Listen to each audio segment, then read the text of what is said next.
Welcome, everybody, to Leverage Summit 2.0, the real estate edition, hosted by me and Virtudesk. Well, as you guys know, probably you're obviously in the real estate industry, and you know that the market has been very bumpy for the last several months, probably about a year. So a lot of agents left the business, a lot of agents, just barely scraping by, but there are a lot of agents who are actually doing way better than they did the year before, when homes were selling like hot pancakes. So what's the story behind those guys, how they're managing to do that?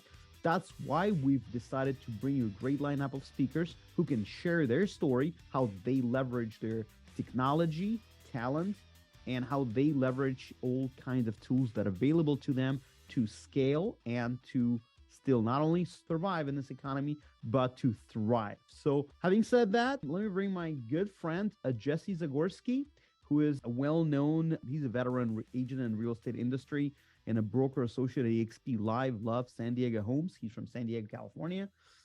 Jesse, how are you doing, brother? Doing fantastic, Pavel. How was your world, man? Awesome. Glad to see you. And we've again, thank you for being here, Jesse. We had some conversations, backstage about the state of the market, and I just wanted to pick your brain because you said, you're doing actually better than the year before, right? I am, and I said I'm doing better from a profitability standpoint. So I won't say I'm That's what it selling more matters, houses. right? To me, that's what matters, right? It's not about because a lot of people are down in terms of volume. But what I did was I was really critical in looking at what all my expenses were and looking for ways that I could replace some of the things that I was doing for higher cost with lower cost stuff, right? And really trying to find a way to. Well, that's what business people do. That's what smart business people do. You're not why going you and to, I get along. Yeah, exactly. You're not going to be hitting the wall or, complaining. And I say, Jesse, it's so like a breath of fresh air to see somebody from the real estate industry who's not complaining, because I've been to many conventions throughout this year, and we spoke with different agents, and we've seen a big dramatic drop in attendees to the conventions, expos, and also with vendors. So obviously that really stands out right now. And as you know, many agents left the industry as altogether because they can't really, afford to run their business. They went to 9 to 5. But so how do you manage to, to build your business the way you did this year? What did you change? Well, I'm gonna use the word leverage because this is the leverage summit, right? So Exactly. it's about I really looked at what was working to generate leads in my business, what was working for my closed transactions, what the sources were, and figured out ways that I could double down on more of those and get rid of some of the other expenses that weren't working as well. I have friends that this right now is their chance to gain market share, and they're doubling down and increasing marketing budgets. And for them, they know it's a long-term play, and they're okay with that, right? For me, it was I see the overall volume of transactions all across the country, but especially I'm in San Diego, in my area. I think it's going to be low for at least a couple more years. I don't see we're going to have this huge increase in transactions. So I wanted to shift my business and figure out, how did I really double down in the relationships I had? How do I double down in my luckily I've done real estate long enough that I have a past group book of business. But even agents who are watching this, who might be brand new, who haven't done a lot of past transactions, they still have people they know, they have a sphere, unless they are brand new to an area.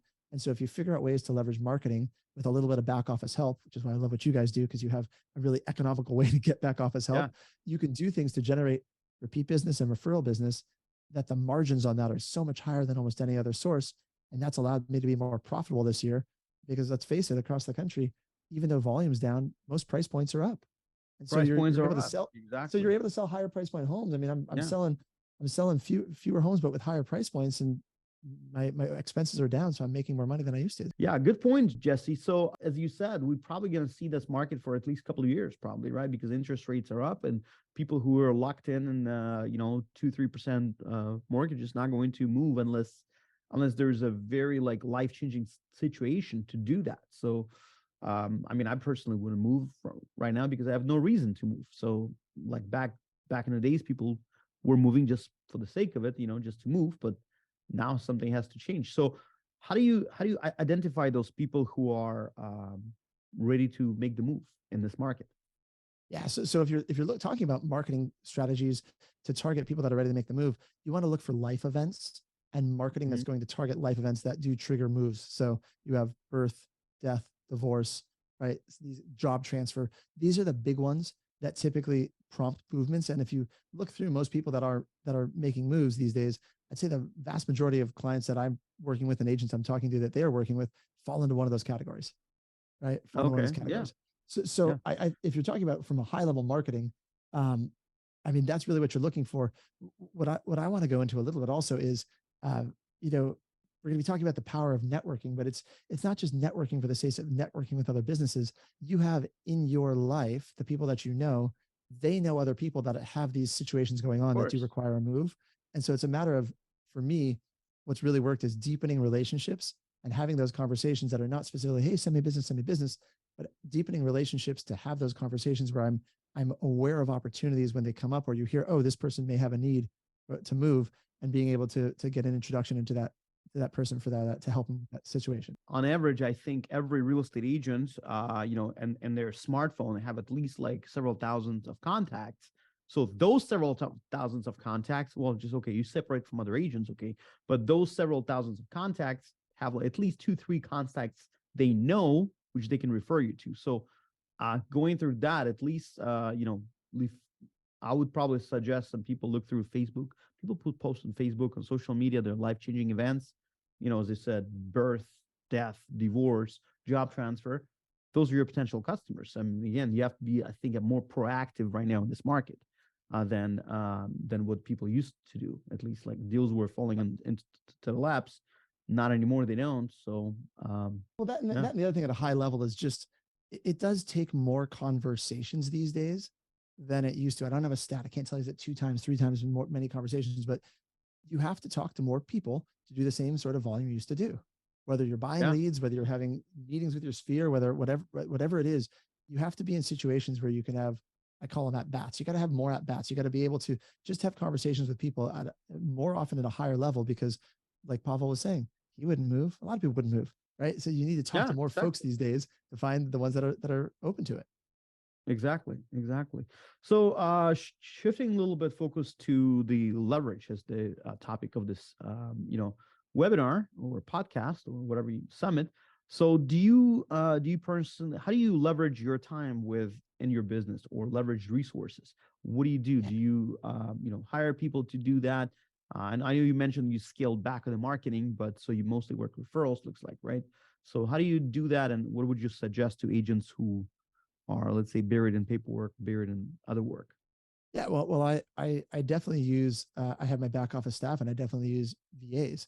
I mean, I think the cost scale makes it so that you can accomplish more in a day, because some of the things that I'm doing, when I said I scaled back in marketing, I scaled back in some of my purchase leads, right? And some of the things that were higher dollar value and not converting as well, and realized I could generate more if I kept in better contact with my sphere and my my past clients, and did a little more for them. And so I'm leveraging my back office staff to kind of, they're not being me, they're not calling and having conversations with them, but when we do client events or things like that, that are able to help me automate some of the things that you can't just automate relationships, right? Of course not. I mean, no AI would ever be able to do that, I think. So, well, not today, but someday, but at least it doesn't exist yet, right? So I've got I frankly don't see how it can, you know. Well, I want to teach this thing today, because this ties into leverage, called the friendship formula. So can I spend about 5 minutes going over what the friendship formula is, and we can show how this ties into leverage? So because I think you'll like this. Have you seen me go over this yet, Pavel, the friendship formula? I don't think I have. Sure. Okay. So this is from a book called The Like Switch by Jack Schafer. He was an ex FBI negotiator, and he wrote this book on, basically, it's like a modern version of how to win friends and influence people, right? And he breaks down in this book this thing called the friendship formula. And if you're looking to have deeper relationships with clients, or have people refer you on a regular basis, right? Because most of my business these days comes from referral. People I've done business with before, or referral. You can really strategically look at this friendship formula and say, okay, like, how do I put this all together? So let me throw this up on the screen for a sec. This is the friendship formula, is made up of 4 factors, he explains. We've got frequency, proximity, duration, and intensity. Frequency, proximity, duration, intensity. I'll just break down a little bit on each one, and we'll see how we can use leverage, both ourselves, back office staff, VAs, how it all Yeah. ties together to work with this. So frequency is how often you're seeing someone, how often you're showing up, right? This could be actually seeing them in person, or it could be even online, just they're seeing your name, but just how often you show up in their world. Yeah. Proximity is how physically close you are to them, right? Mm-hmm. Sitting across a table from someone is a lot better for your relationship than sitting across a room. However, we can also use video, and like where you and I right now, we are not physically close to each other. You're up in, Yeah, are but you we're in Washington actually right face now? to face. Yeah. Yeah, but if this to our brains feels like we're face to face. This Yeah, is, it's exactly. called the parasympathetic relationship. This, our brain is triggering, saying, "Oh, I'm sitting here face to face. This is strengthening our relationship." Okay, the next one we have after proximity is duration. Duration is the raw amount of time you spend together. So people that are on this summit today, if they are here all day and they keep hanging out with you, by the end of the day, they're going to feel like they hung out with Pavel. They will, right? Yeah. They're like, oh, I spent a lot of time with, like, I'm friends with him. And the Of last one course. is intensity. This is the nature of our relationship, how deep, how intense it is, what we talk about. If you and I just talk about the weather, it doesn't bond us as much as if we talk about like your kids and your life and what really matters to you. Make sense? Yeah, of course. Yeah. Okay. Interesting. So, This is really cool. Yeah.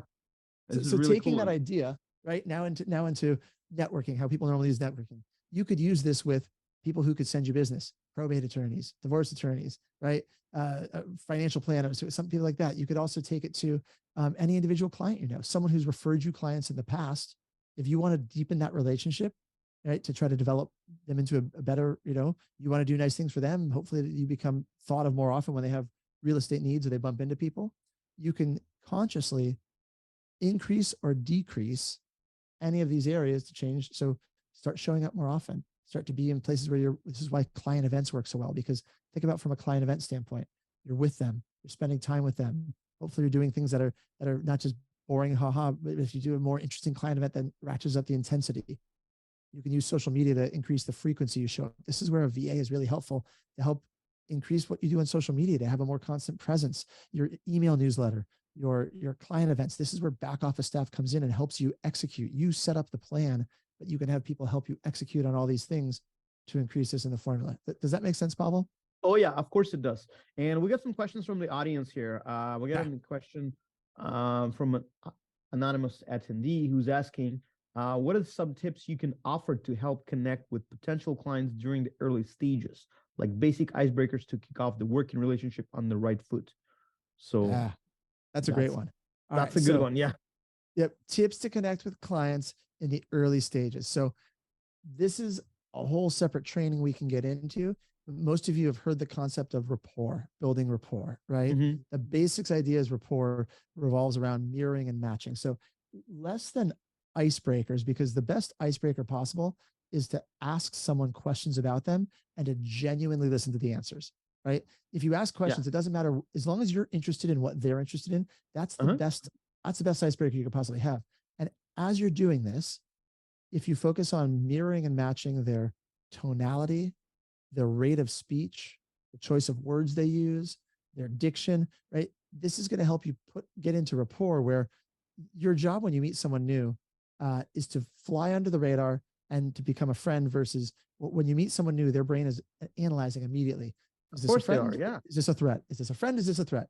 And anything Yeah. you do that kind of triggers that threat warning, their walls go up. So you, by being in rapport, it helps you fly under that radar and keep their defenses down. Does that make sense? Oh, of course it does. And that's very much answers this question. We have another one from Mr. Alfred Johnston who's asking, frequent marketing to someone can be annoying. How can you ensure that frequency is carefully controlled to make it less annoying? So that's a good one too. How do you not overdo it? Like basically. That's a great question. So I say not to have a commission breath. That's number one, probably in my book, right? So explain that one. I mean, most people probably know what it is, but when you say commission breath, what do you commission mean? breath is basically when you talk to somebody, any salesperson, okay, and you can sense it that this person just so much interested in making the sale instead of actually addressing your concern or addressing or helping your particular situation, regardless what it is. But when it's basically they're more stuck in their commission, how much they're going to make off of you instead of helping you. I mean, I can sense it perfectly when I go to the say car dealership. I'm talking to a dealer. I can sense the commission breath. Okay, I go to any sales entity. I can see it. But once in a So while, that's you get a intention. That's good intention. salesperson who's actually addressing your specific concerns, and it shows. So that goes down to intention, right? What is the Yeah. intention of the person? Are they trying to make a buck? Are they trying to help you? And then when you said, so I agree with you completely, Pavel. How do you not be annoying in marketing? Number one would be like Pavel saying, your intention. If you're coming Yeah. from service, you're adding value. But I think the other thing here is really a mindset shift. There's a couple different camps in marketing, and I fall squarely under the camp of the person that you see the most often is the one that wins. You think about it in so many different contexts. I don't think you can be annoying in marketing. And so whoever asked that question, I don't see his name up here. Oh, let's see, I can get his name here. It was Alfred. It's a great question. If you are being annoyed by someone's marketing, my guess is you are not a fit for their product or services. Pretty much. Right? You're not in the market for it. It doesn't matter to you, right? Or there's something that's not connecting. I truly believe that the people that are going to resonate with you, you can't overdo it. Now, if you're coming from a place like Pavel was saying, where you're just all about how do I generate another commission? Yes, that can be annoying. But if you're coming from a place of, I want to offer value-added things, I want to come from contribution, I want to educate, it's almost impossible to be annoying to someone that is truly in the market for your services. If someone's not thinking about selling a house in anywhere in the near future, and you keep dripping on them with like real estate related content, they're going to tune you out, or if it's on social media, even unfollow you, right? But if they're remotely in the market for it, then great, they're going to pay attention. I have a friend that in the news, this is talking about his newsletters for his sphere. He actually has gone so far as to ask his people in his sphere. He did it, voice to voice, and he developed a questionnaire. He would ask them about their interests. He would ask them what they like. And then he would run somewhere between 4 and 6 different versions of his newsletter, where one would be for all about local food and restaurants. Another one was about local sports. Another one, like he would literally customize his newsletters to be about the interest of his clients, specifically for what you're talking about, to avoid those instances where you're giving them things that don't matter. And he would get business referrals sent to him on a regular basis because his people would literally, like, if he forgot to send him a newsletter on time, he would get calls and someone would be like, hey, is your newsletter coming out this week? Could you imagine having a so they're a basically realtor? already getting hooked. They're already getting hooked on his newsletter, so they want it. When it's not coming out, they're missing it because it became part of their life to read it. And I think a lot of it applies with if agents not lazy, we actually have time to run a audio podcasts, because a lot of times right now people listen to things in their headset and their headphones when they work out at the gym. Like, for example, when I cook the breakfast in the morning, I got my podcast on.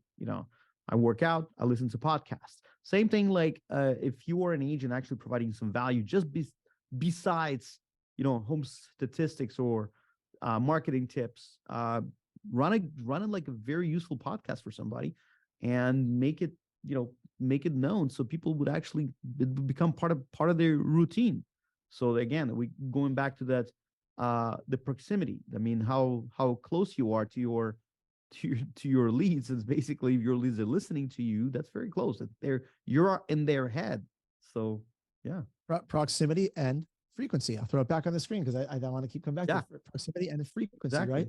With the podcast, the podcast that you listen to, my guess is the hosts of those shows, you feel like you have a connection to those people, even though you've probably never talked to them, correct? Of course. Yeah, exactly. We have another question. We got a few questions that just popped up. We got a lot of good questions. This is great. I love it. Yeah. How and what should I focus on differentiation so that people can really remember me? So again, we already discussed that. It's basically, literally being in their head. Yeah. It's the frequency. It's how often you show the way someone, let me just throw this back up on the screen. The answer is, how will someone remember you? They remember you based on these factors. How often are you showing up? How physically close are you?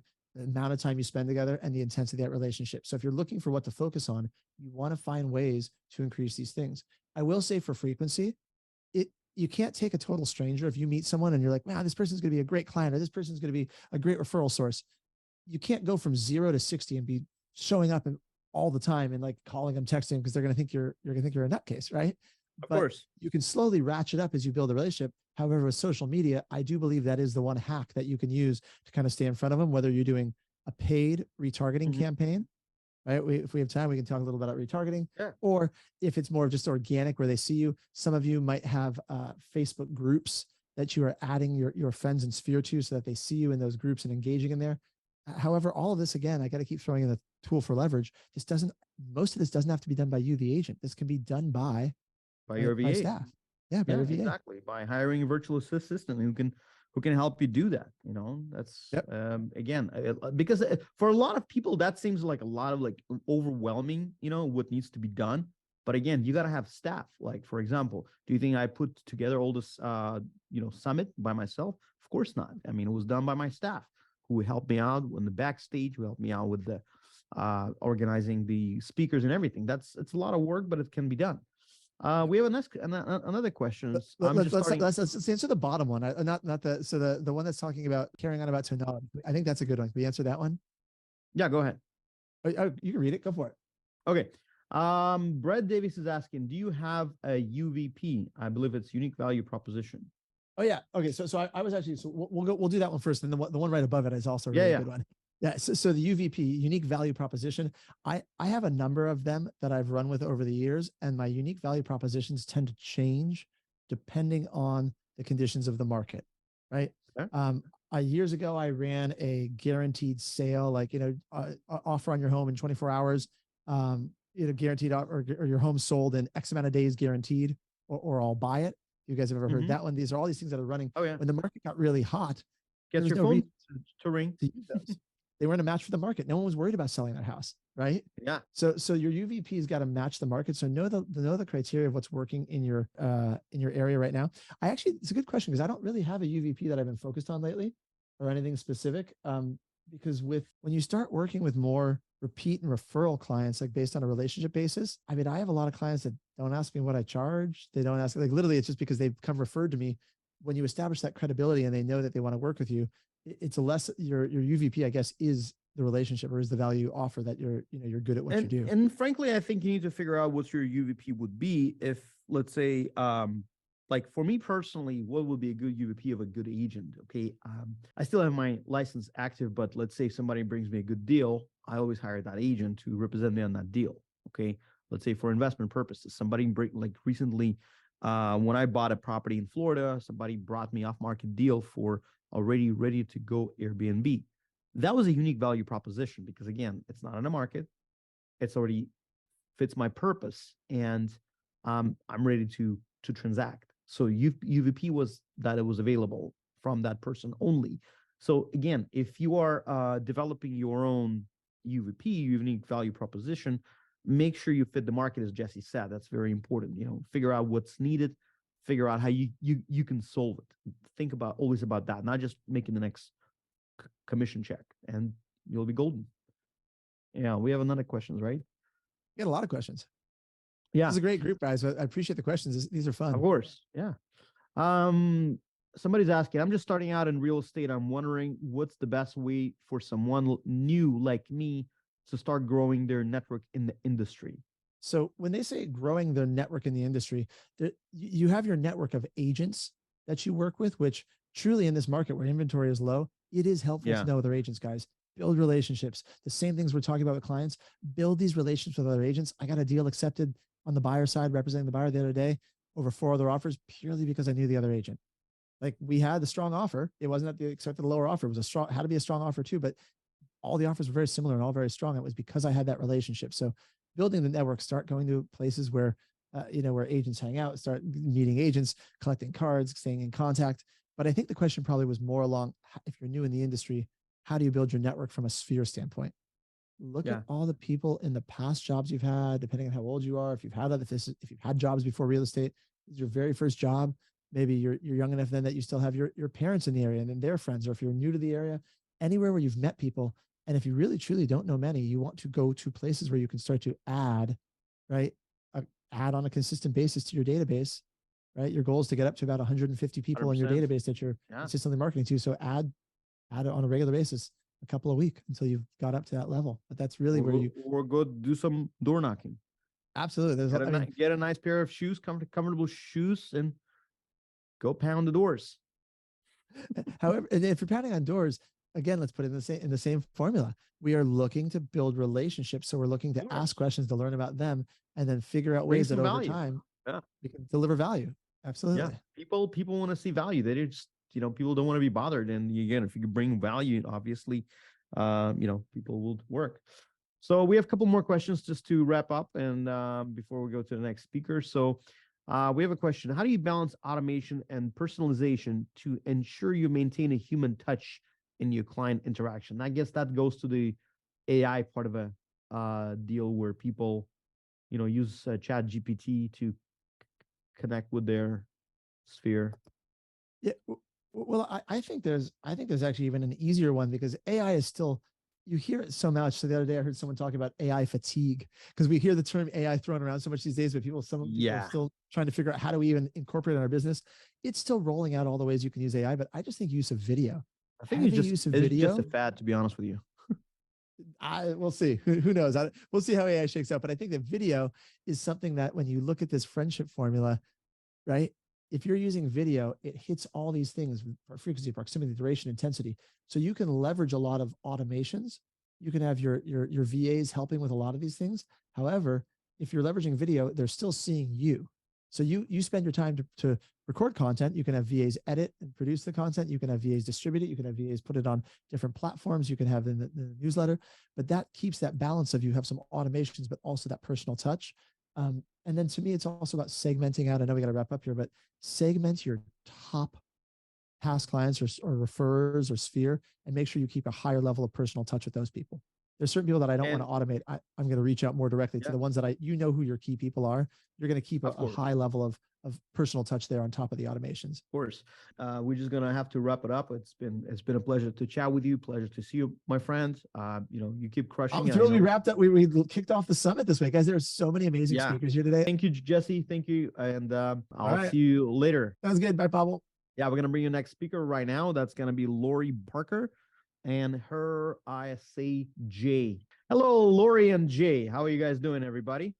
I love your thing right there. I'm good, Pasha. Thanks. Lori Parker, she's a managing broker at eXp Realty, and she's got Epic Real Estate Services, or it's Epic Estate Services. It's right, and she's also a veteran in the industry. Lori, we're already veterans age. Yes. Yeah, but she's still young. Age, okay. So, and by a couple months. Yeah. So Jay is her inside sales agent. Jay, how are you doing? Hi, Pasha. I'm good. Thanks. Good. Nice to meet you guys here. And I know Jay's been working with Lori for a while, and we here at the Leverage Summit, Real Estate Edition. So that's why we wanted to bring you Lori, who's doing recruiting for her team, who's been doing recruiting before for other brokerage that she worked at, and Jay has been along with her for the longest time. And she'll dissect with us how she works with Jay and what Jay does to connect. And it's not only about recruiting, right, guys? You also do like appointment setting for home sales, right?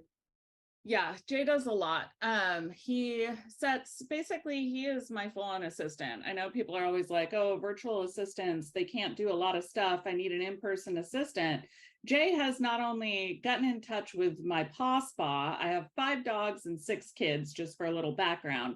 He manages the schedule to make sure that I don't have overlap between kid pickup, making sure that I can get an appointment. My dog spa is not easy to get into, and he has 5 to schedule, and he does that. He manages everything to do with my schedule. So it's not only real estate, personal assistant too. Absolutely. He is my full-on assistant. So when people act like, oh, a virtual assistant, I just couldn't do that because I need an in-person. Now, can you go put a lockbox? That's what a lot of people think. A lot of people think they need an in-person assistant. They think virtual assistant is not going to be able to do things. And I mean, I've come across sometimes people who have virtual assistants and they say, well, I need to go back to having my in-person. I said, why? Well, because this person's sitting across the room from me, I can tell him. So how you've managed to work with Jay for so many years? And well, we talk every day. We talk via phone, we talk via Facebook, we talk via WhatsApp. I mean, there's so many different ways to communicate, the same way that I communicate with my team that's here on the ground. Jay gets my kids' school schedule and make sure that all those events are on there so I don't miss, Red Day. Big deal. I was missing all kinds of stuff at the kids' school. And I was like, oh my gosh, how am I going to be able to manage all of this? And people always say, with 6 kids, how can you do this? How can you do that? Yes. Jay is a big part of that. And I try and give him props all the time, but I don't think he really understands how much of a help it is for him to be able to follow up with clients. I have, 4 active listings right now. He not only does follow up with leads, he contacts my leads, he contacts, he manages social media. He does such a plethora of things for me, and people constantly are like, oh, well, a virtual assistant can't do that. Yet I'm on the road all the time. I call him from the car. People always think, oh, you can only communicate via email, or there's a time difference. I honestly don't know when Jay sleeps. I don't. What's the time difference, Jay? 16 hours? Oh, yeah, right around that. 16 hours. He's in Mindanao, Philippines. So you're General DeSantis, right? Area? Yep, it's 1:35 right now in the morning. Yeah, exactly. So he's in the Philippines, General DeSantis, at some island of Mindanao, Philippines. Jay, how do you manage to handle all of the Lori stuff, specifically on follow up with the clients? I mean, you got to be using some sort of a CRM for that, right? Or you probably have access to her CRM, to her email, right? I have an access to. Yep, I have an access to everything that she has: social media, her Facebook, her email. I have an access to that. All of the username and password that Lori has. So she trusts me with that one, and I don't see any kind of problem with people sharing that, especially with her with people that you're working with, because you gotta have to manage them, especially her email. I have to be there to manage her email too, because you know how many emails like a busy woman as my boss Lori Parker is, like 24 years of experience in real estate. She has a lot of contacts, a lot of people sending her email. So I gotta have to sort it out, make sure that all of these things are actually in place in every single folder, so she can see them right away whenever she gets an email, and then also I some don't think he's spams. taking enough credit here. He created subfolders for everything, each property I'm working on, right? And he puts them into the subfolder and organizes the email, because I don't do that. That is not something that is You're in my wheelhouse. organized dude, man. Very highly organized dude, Jay. Yep. Absolutely. You have to, because Lori does not have the time. She doesn't have the leverage to do that on her own, because she's a busy woman. I mean, she's has got 6 business kids, to dude. run. She's got kids to raise. Exactly. And making sure that all of these things are actually course. pretty organized when it comes to her schedule as well. Like, not only for business, but also her personal things for her family.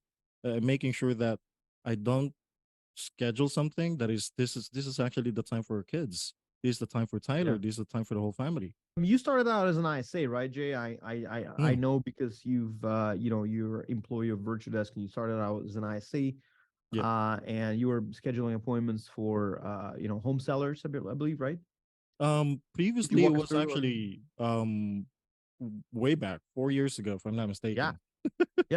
Yeah. And I know when I personally used to own a brokerage, you were calling for me to schedule appointments with potential recruits who we could recruit to work at the brokerage. Yeah, as an agent. Yep. I did that. I actually missed that kind of part of the job that I have. Recruiting with you, recruiting, because I talked to so many people actually in few hours. I get to talk to hundreds of people. That was actually the previous things that I do for Lori Parker as well. When she get into Nexus, right? When you own that, I I scheduled all of the appointments to her directly instead of you, because you're too busy guy. You know what I'm saying? You own a virtual assistant company and also a brokerage.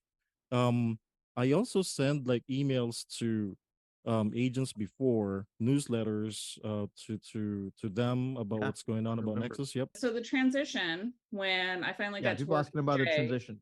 It was definitely like, you got to learn how to communicate, because I thought, oh, he's over there, he can only handle things like social media. Well, when he was making calls to set up appointments and different things, it definitely changed how I saw it.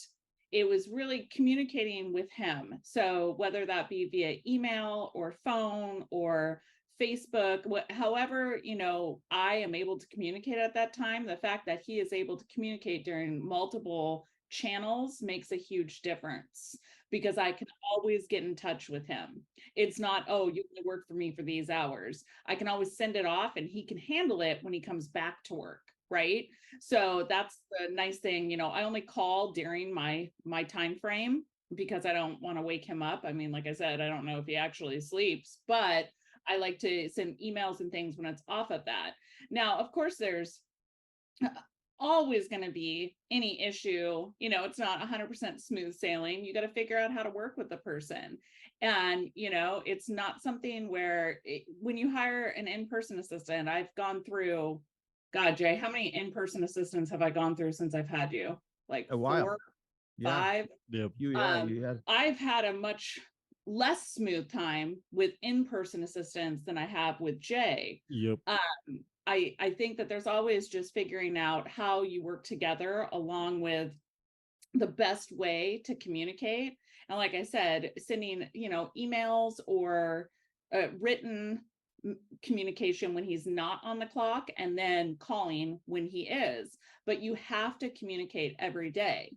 I know a lot of times people think, oh, I hire an assistant, exactly, and you don't have to train them, but you always have to train. No matter if it's, an executive assistant who's been doing this for 20 years, when they come in, they have to get to know how you work. They have to see your strengths and your weaknesses and where to fill in. And Jay has definitely done that. He fills in on the spots that I'm not as good at, like organizing emails and figuring out all of that. That's not my strong point. Talking with people, getting people in contracts, that's where I shine. But Jay definitely takes the organization, managing the schedule, and really making sure that when I need to talk to someone, that they get booked in a time that works for me, versus, oh, let's just put it around your schedule. Because I have a tendency to do that, where I'm like, oh, what works for you? Rather than just saying, okay, this doesn't work for me, or let's choose this time. Jay's really great about saying, oh, here's her available times. Choose one of these times, where I don't pull up my calendar when I'm talking to people in person and go, oh, let me see when I can fit you in. But Jay does that, and he does it in such a way that people don't feel that they're put off. The other thing, a lot of times people have a concern that there's going to be like a language barrier. And Jay, I have to say, he makes jokes, he talks to people, he'll check the weather here when he's calling people. He knows what's going on. Like, oh, that rain is really miserable, isn't it? Like, when he's talking to people, he's so personable. And I think that's one of the reasons why Jay and I have worked so closely, and why it works between us, is because he is great at what he does. When he talks to people, he really comes across so professional, and there isn't any issue that I've seen. You're awesome, Jay. How do you hire someone like Jay, Lori? Somebody's asking. So I can answer that question. Through Virtudesk. You can come to Virtudesk and we'll get you somebody set up like this. Question is, what are some of the good ways for real estate professionals and virtual assistants to work together smoothly? Any favorite communication tools or strategies you'd suggest for productive partnerships? Definitely get a good CRM. So you know what's going on. You want to make sure that you have chosen a way to communicate that works. And a lot of times you want to have a backup way to communicate, because we have internet outages here. They have internet outages there. They have, you don't want to have just one singular way to communicate. You want to make sure that you have multiple ways to communicate. You just want to make sure that you are in constant communication, that you are open to looking at, hey, let me download WhatsApp, or hey, I'm going to friend Telegram. You on Facebook. There's lots of different ways that you can communicate. You just want to make sure that you are doing that prior to an emergency, right? You don't want to know, is my VA okay? when, there's some type of hurricane or there's something going on, you want to be able to check in and go, okay, so I know my VA is safe. I know what's going on. And that's the thing, is Jay is always very, very good about communicating. Like, hey, I have no power. Like, there was a giant hurricane there. This was like a year ago. And he I have no power, and this is what's going on. I have this much battery life. This is what I can do. This is what I can't do. And I'm like, dude, just take care of yourself, And that's what's great with Lori. I am the mom of 6. I do care, I'm not just some heartless woman. Cost comparison of hiring somebody in-house and offshore. Well, if you're looking somebody in-house, good luck finding somebody in this day and age in the economy. It's very hard to find an assistant where you are located in the United States right now. And unfortunately, that's just the reality of the situation on the ground.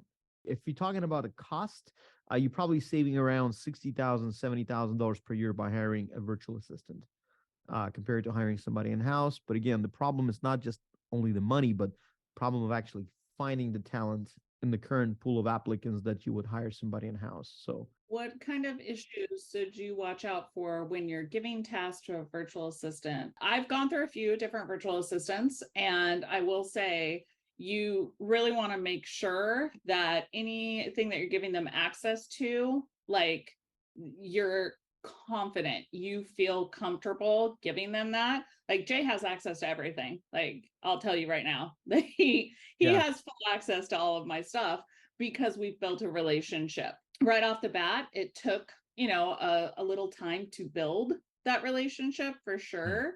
But, Jay, I've had zero issues with anything having to do with that. Basically, what would be the difference to hire somebody, a freelancer VA, or through the VA company? Because through the VA company, obviously more expensive, and I can probably answer that. Well, when you hire somebody who's working for a VA company like Virtudesk, we not only have a good pool of applicants, but we have a cybersecurity insurance, we have a time tracking tool, screenshot capturing software.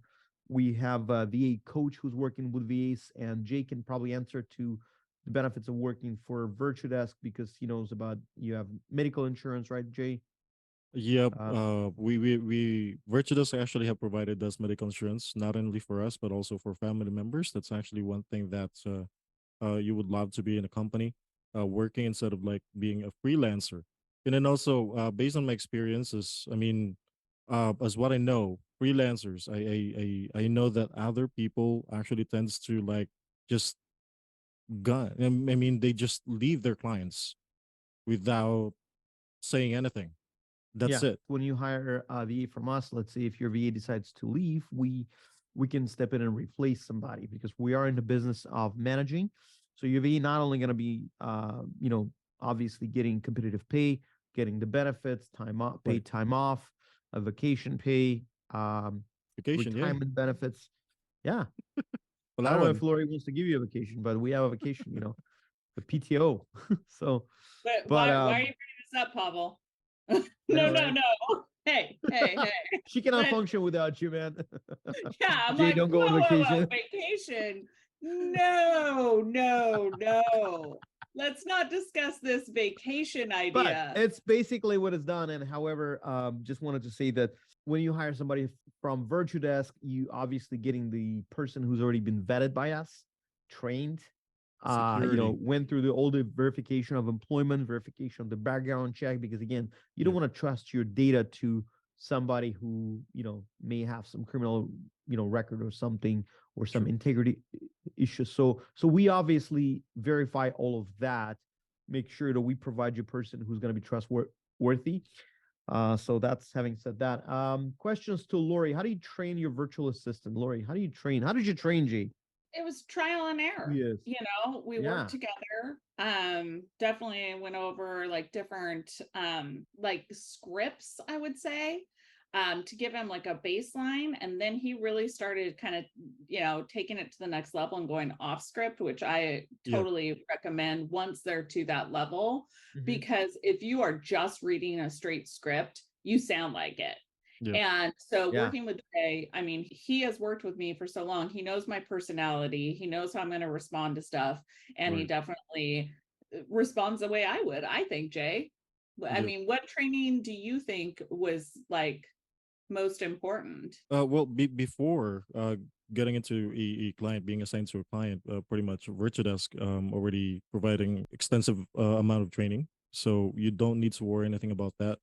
Because constant training that's being provided by Virtudesk as well. Even if you're a vet, I'm already with Virtudesk for 5 years or six, if I'm not mistaken, really. I've been around for a while. Yeah. So you see, I'm still alive. I'm still kicking, people here. Virtudesk. They still provide training, even if like I'm already 5 years old here in Virtudesk. I still have available, accessible You're training. a seasoned VA, bro. Yeah. Yep. We have a question from the audience. I understand your confidence in Jay, but if I decide to hire a VA and trust is still in early stages, what steps can I take to ensure the security of my personal information? That's a very good question. There's a couple things that I did. What I would do is like on social media, rather than making him an admin, I mean, now he's an admin on everything, but there's different tools and different roles you can assign them so they can still post for you without having full reign of things. The other thing is maybe just give them access to like forwarding emails, rather than giving them access to your full email at first. There's lots of different things that you can do to set it up. But really it doesn't take long to establish trust with someone when they've been vetted already. You're not just hiring someone. I think that's, the difference, even in-house. I've had more issues with in-house than I have virtual, 100%. And I've had, like I said, I've had multiple in-house, I've had multiple virtual assistants, and Jay's the one who has survived. He's the one. He's the little engine that could just kept going. Security of the personal information. This is just going back to the question we've discussed about hiring a freelancer who you don't know where this person worked before, what he did, versus somebody from a reputable VA company like Virtudesk. We're a US-based company. We obviously have a corporate office here in Seattle, Washington, in Bellevue, Washington, actually. And we have cybersecurity. If anything happens, we're here. We're on the hook for that. So that's why we are interested and vetted into the process of selection trustworthy people to work for you. That way that, we're not going to be liable for that. So we don't want to pay, obviously. That's why we want to make sure that we provide you with somebody who's trustworthy. So that should give you a peace of mind on that. But again, if you're not completely at that stage of trust, early stages of trust, as you said, probably don't give your personal like bank information to the VA or whatever. Question from MJ Mercer. You really struggle with Jay. Are you guys exploring the possibilities of expanding his responsibilities even further in the future? Always. I always want to give Jay more responsibility, more tasks, other people like, to manage that are on my team. I always want him to be involved in all the aspects. And I think, as we expand, he's taken on more of a management role within my organization. And I think that is, it helps him grow, and there's always growing pains anytime anyone is going from, being an ISA all the way up to managing multiple people and multiple schedules and multiple companies. So, that is something that he's taken on. He doesn't manage all of the estate sale business, but he definitely, knows what's going on with it, knows about the sales, shares stuff on social media. So he really has expanded already a lot. And do I want to expand him more? Always. I think helping people to their growth and helping them grow to their full potential is amazing. It's one of those things that as a person, I've said, Jay, what are your goals? We've had goal meetings, and I think it's just part of who I am is helping others and really helping them to get to where they want to be. For those of you who are just joining us and would like to get more information on some resources that we have, the ebooks and resources, just type it in the chat. We have several that are available. It's how to hire and train virtual assistants, first 3 hires a business owner should make, tasks to delegate to Virtudesk, prospecting, virtual assistant, how to start your own virtual office, tasks to delegate to Virtudesk Real Estate Recruiter Virtual Assistant, tasks to delegate to social media manager virtual assistant, what to delegate to administrative VA and to marketing VA. So we have all those ebooks and resource sources available on our website, but also if you type whatever you need in the chat section, we'll be more than happy to send them to you. So just please make sure to do that. We have another question here for somebody who just started in real estate. Is it advisable to get a VA? Guys, that was 25 years ago for me. That's like a whole different ball game. I do have. Oh, you look like you're 25. What? You were like 5 years old when you started? I did collect rent for the first time when I was 3, but I don't call that my starting point. No, really, I have a couple brand new buyer's agents, and they definitely, get things from Jay. I think that if you have a plan and a business plan and you're working with someone who's experienced, they can guide you to show you where to use a VA. If you are a brand new broker and you're just kind of off on your own floating, I think you really need to get clear what a VA is going to do for you. Because if you're just hiring a VA thinking, oh, they're just going to manage everything, but you don't have a business plan and goals and you know where you're going to use them, I would say no, you need to get that done first in order to really utilize a VA and get the most from it. We have a question. Todd is asking, I have a small family team, myself, wife, and 2 daughters. We're thinking of hiring a VA. We do 75 transactions a year. Good job. And we do everything so far. So it looks like you guys do everything yourself.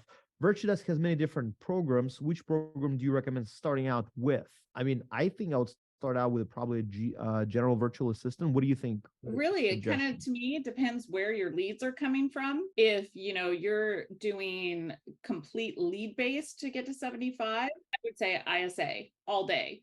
But if this is all referral based and it's you and your wife and, your daughters, and you're looking just for someone to kind of fill in the cracks, I would definitely go general, because that's someone who can start out filling in the gaps. And as you grow your virtual assistant team, you can promote that person as long as, they're working well with you and you think they have the capacity. You can promote them to like the manager of the other virtual assistants. And then you hire the ISA, the TC, all of those people to fill in those gaps to really allow your production to not only increase, but to give you your time back.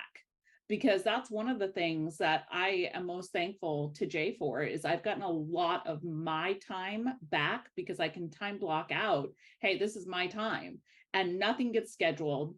It really, time, I think, is even more important than the production to me at this point in my life. Yeah, that's a good point. So you probably may want to schedule a call with our sales team and talk to them as well. Jay, did you always have a background working with someone in real estate, or was this something that you researched yourself on your own? Well, you're gonna have to have an experience too first, of course. I mean, not directly in real estate, but a background in call center. I think Virtudesk does not hire people who does not have at least 6 months of an experience, and that's actually going to be something that a client like Lori can get rest assured of, that the person that they're actually hiring is well experienced too. And not only that, Virtudesk has the trainings that they provide to virtual assistants when it comes to real estate companies. Not on, I think you guys are not only handling real estate, if I'm not mistaken, right, Pablo? Yeah. Virtudesk actually provides all sort of training to different types of industries, but Virtudesk is actually focusing in real estate. And again, Virtudesk, we're not only working with real estate industry, we're working with many other, if you go to the website, myvirtudesk.com, you'll see that we have different industries that we serve. It's ranging from medical, we're actually HIPAA compliant, legal industry, we have e-commerce, Airbnb, virtual assistants, trucking, logistics, e-commerce, solar, general contracting. So it's a lot. So again, we're only focusing today on real estate. We're discussing real estate, as we call it, real estate edition. But no, VAs are working in different industries, and we do train on multiple things. Question for Lorraine. I'm curious about the ROI, return on investment, of bringing a VA on board. So I definitely think the ROI is pretty much priceless. Like I said, to me, getting back my time is far more important than making sure that everyone is followed up on. Jay handles that. Every time a lead comes in, we already have it set up where the contacts get set up. They get their emails, they get their texts. He makes the calls. It's all taken care of. So I'm not trying to do that while managing everything else. That's just too much for any one person to take on. I know that people think, oh, I can do it better. Well, no, you train them how to do it like you. And exactly. you They're a reflection of your business. Absolutely. And, I have a lot of people that ask, can they do it as good as a broker? Can they do it as good as you? Well, I think Jay at this point is as good at following up with, prospective team members, prospective clients, sellers, buyers. I mean, everything. He is as good at following up as I am because he has worked with me for so long. He is very clear how to respond to people, how to communicate. I think that I would probably be worse if I were to try and do a cold call on my own now. We probably wouldn't want to see that. It's been too long. Keep in mind, VA is not a rainmaker. You are your own rainmaker. VA is there to make sure things go smoothly for you and that you guys, can concentrate on things that actually produce revenue for your company. Working with a client, closing deals, negotiating deals.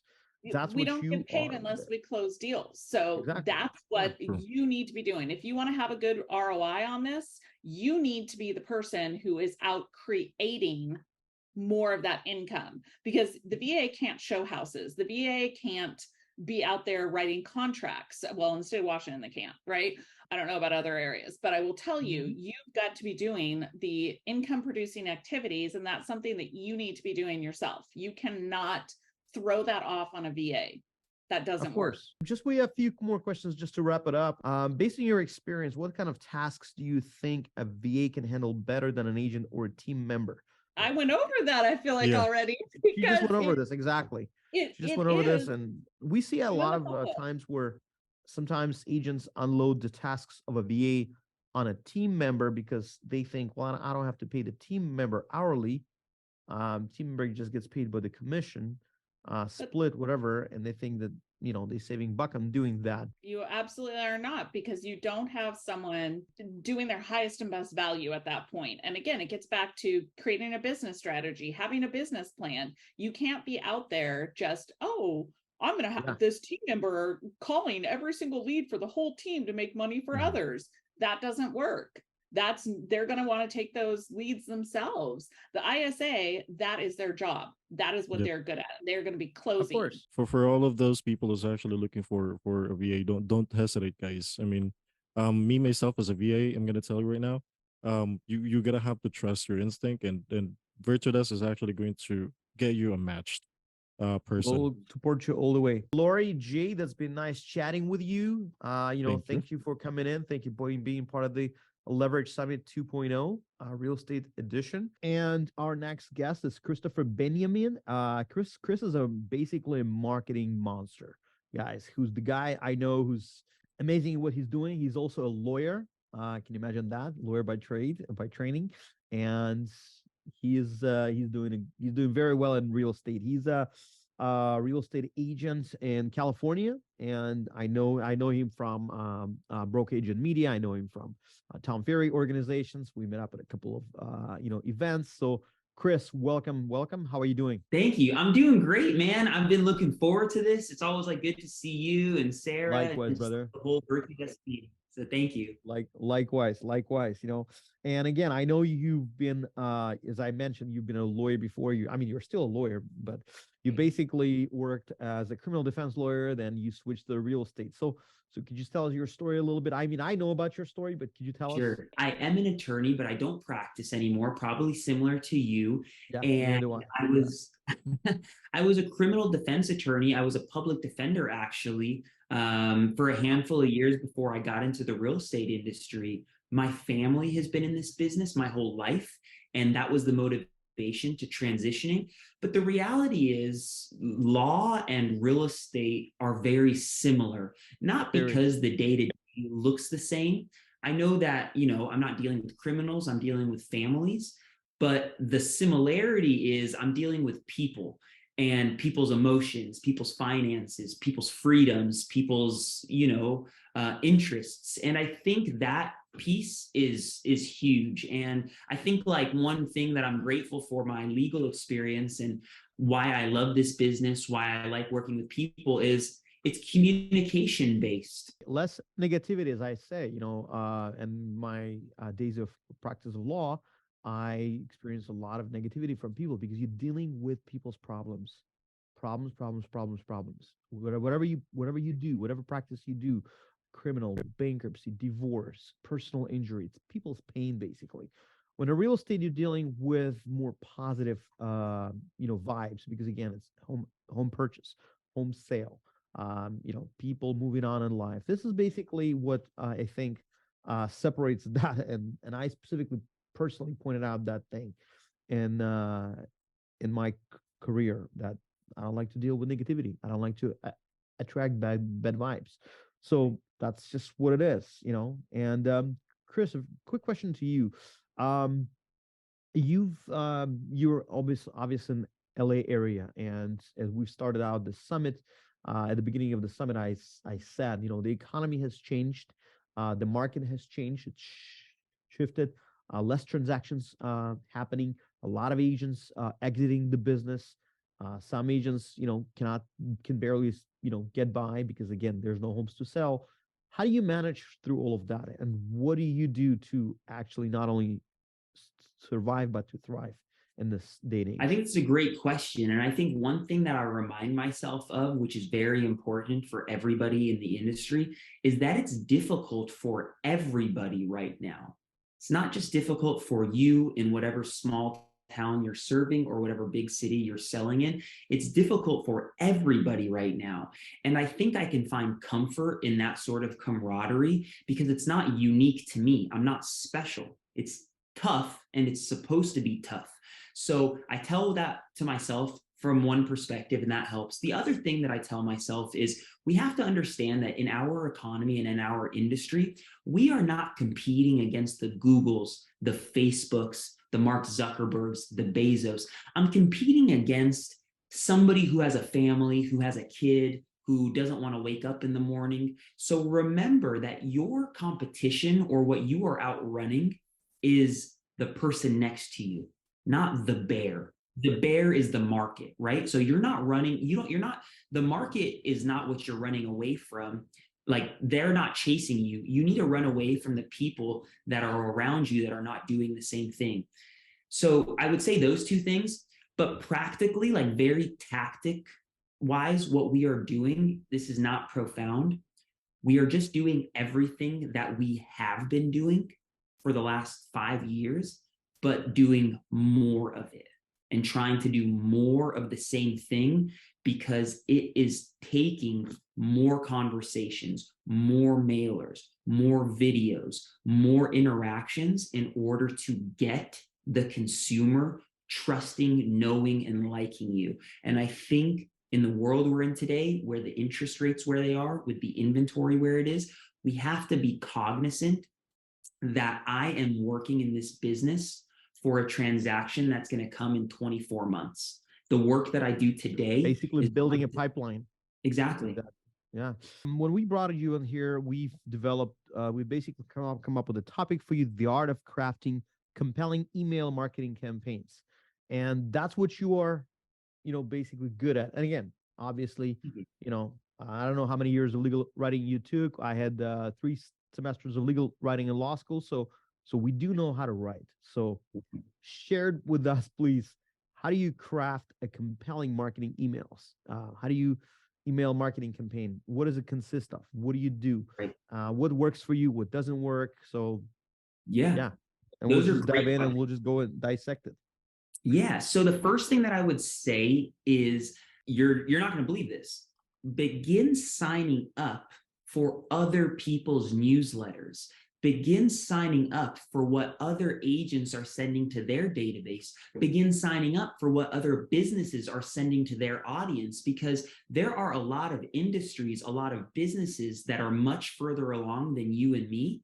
They are doing the work already. So go copy them, see what's working R&D. for them. Yeah. R&D, and begin to apply it to yours. So that's one piece of advice that I would have. Sign up for my email, sign up for Virtudesk's email, look to the colors, look to the format, look to the layout, and begin to copy it. The second thing that I would say is you need to begin sending the emails, and more importantly, look at the analytics so that you can tweak and modify. So if you have been sending an email for the last 6 months and you have not gone to the analytics page to see what the open rate is, what are you doing? What's the click-through rate? What picture are people clicking on? Are they making it to the very end? You need to begin collecting that data so that you can get better. You know, if you go on 10 listing appointments and you don't get one listing, you really should be asking. Something's wrong. Yeah. Something's wrong. It's a numbers game. So that's another big piece. And then one thing that's been helpful for me that I hope can help other people when it comes to the email is I don't want to recreate, or I don't want to make something new if I have something already done for me. So what I mean by that is I am making a lot of social media content because it's an important part of my business. I believe in it. Why am I going to curate a new email that has nothing to do with all the work that I'm already doing if I'm able to repurpose my content for my email? That's really one big thing that I would say is if you have a piece of content that you've shared on Instagram or Facebook that you're very proud of, that should be what the database or your clientele. It also should be in the newsletter, and newsletter again should be the extension of your marketing campaign on social media, whatever you guys do. Let's say you do record a podcast.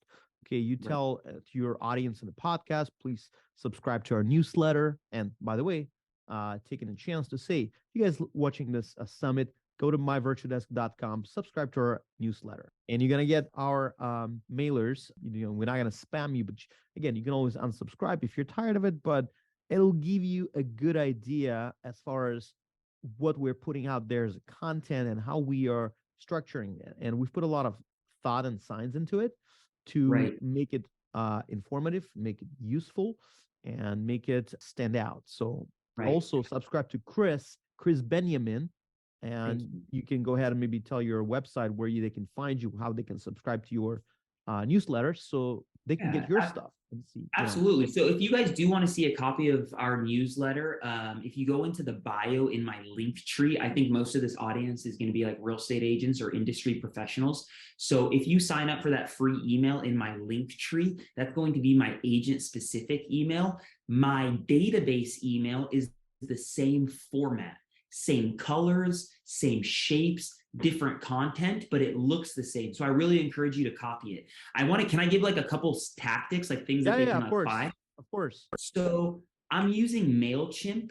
What are you guys using, Pavel? Salesforce.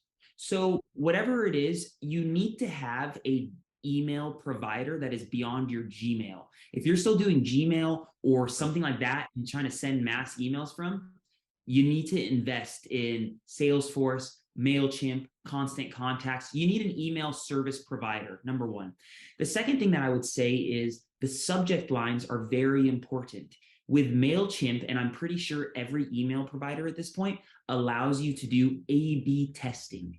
A/B testing. That means you can send half of your database or 1/3 of your database, one subject line. You're going to send the other third of your database, the different subject line. You're just going to change one thing. Maybe you're going to use a different emoji. Maybe you're going to use something simple, but only one thing that you're going to change. And you're going to see which third did better. It's going to tell you, it's going to say more people open this one. Once you figured out which one is being more opened, you're going to use that subject line for the rest of your database, for the rest of that email. And then the next week that you're sending an email, you've already tested two things. That emoji didn't work as good.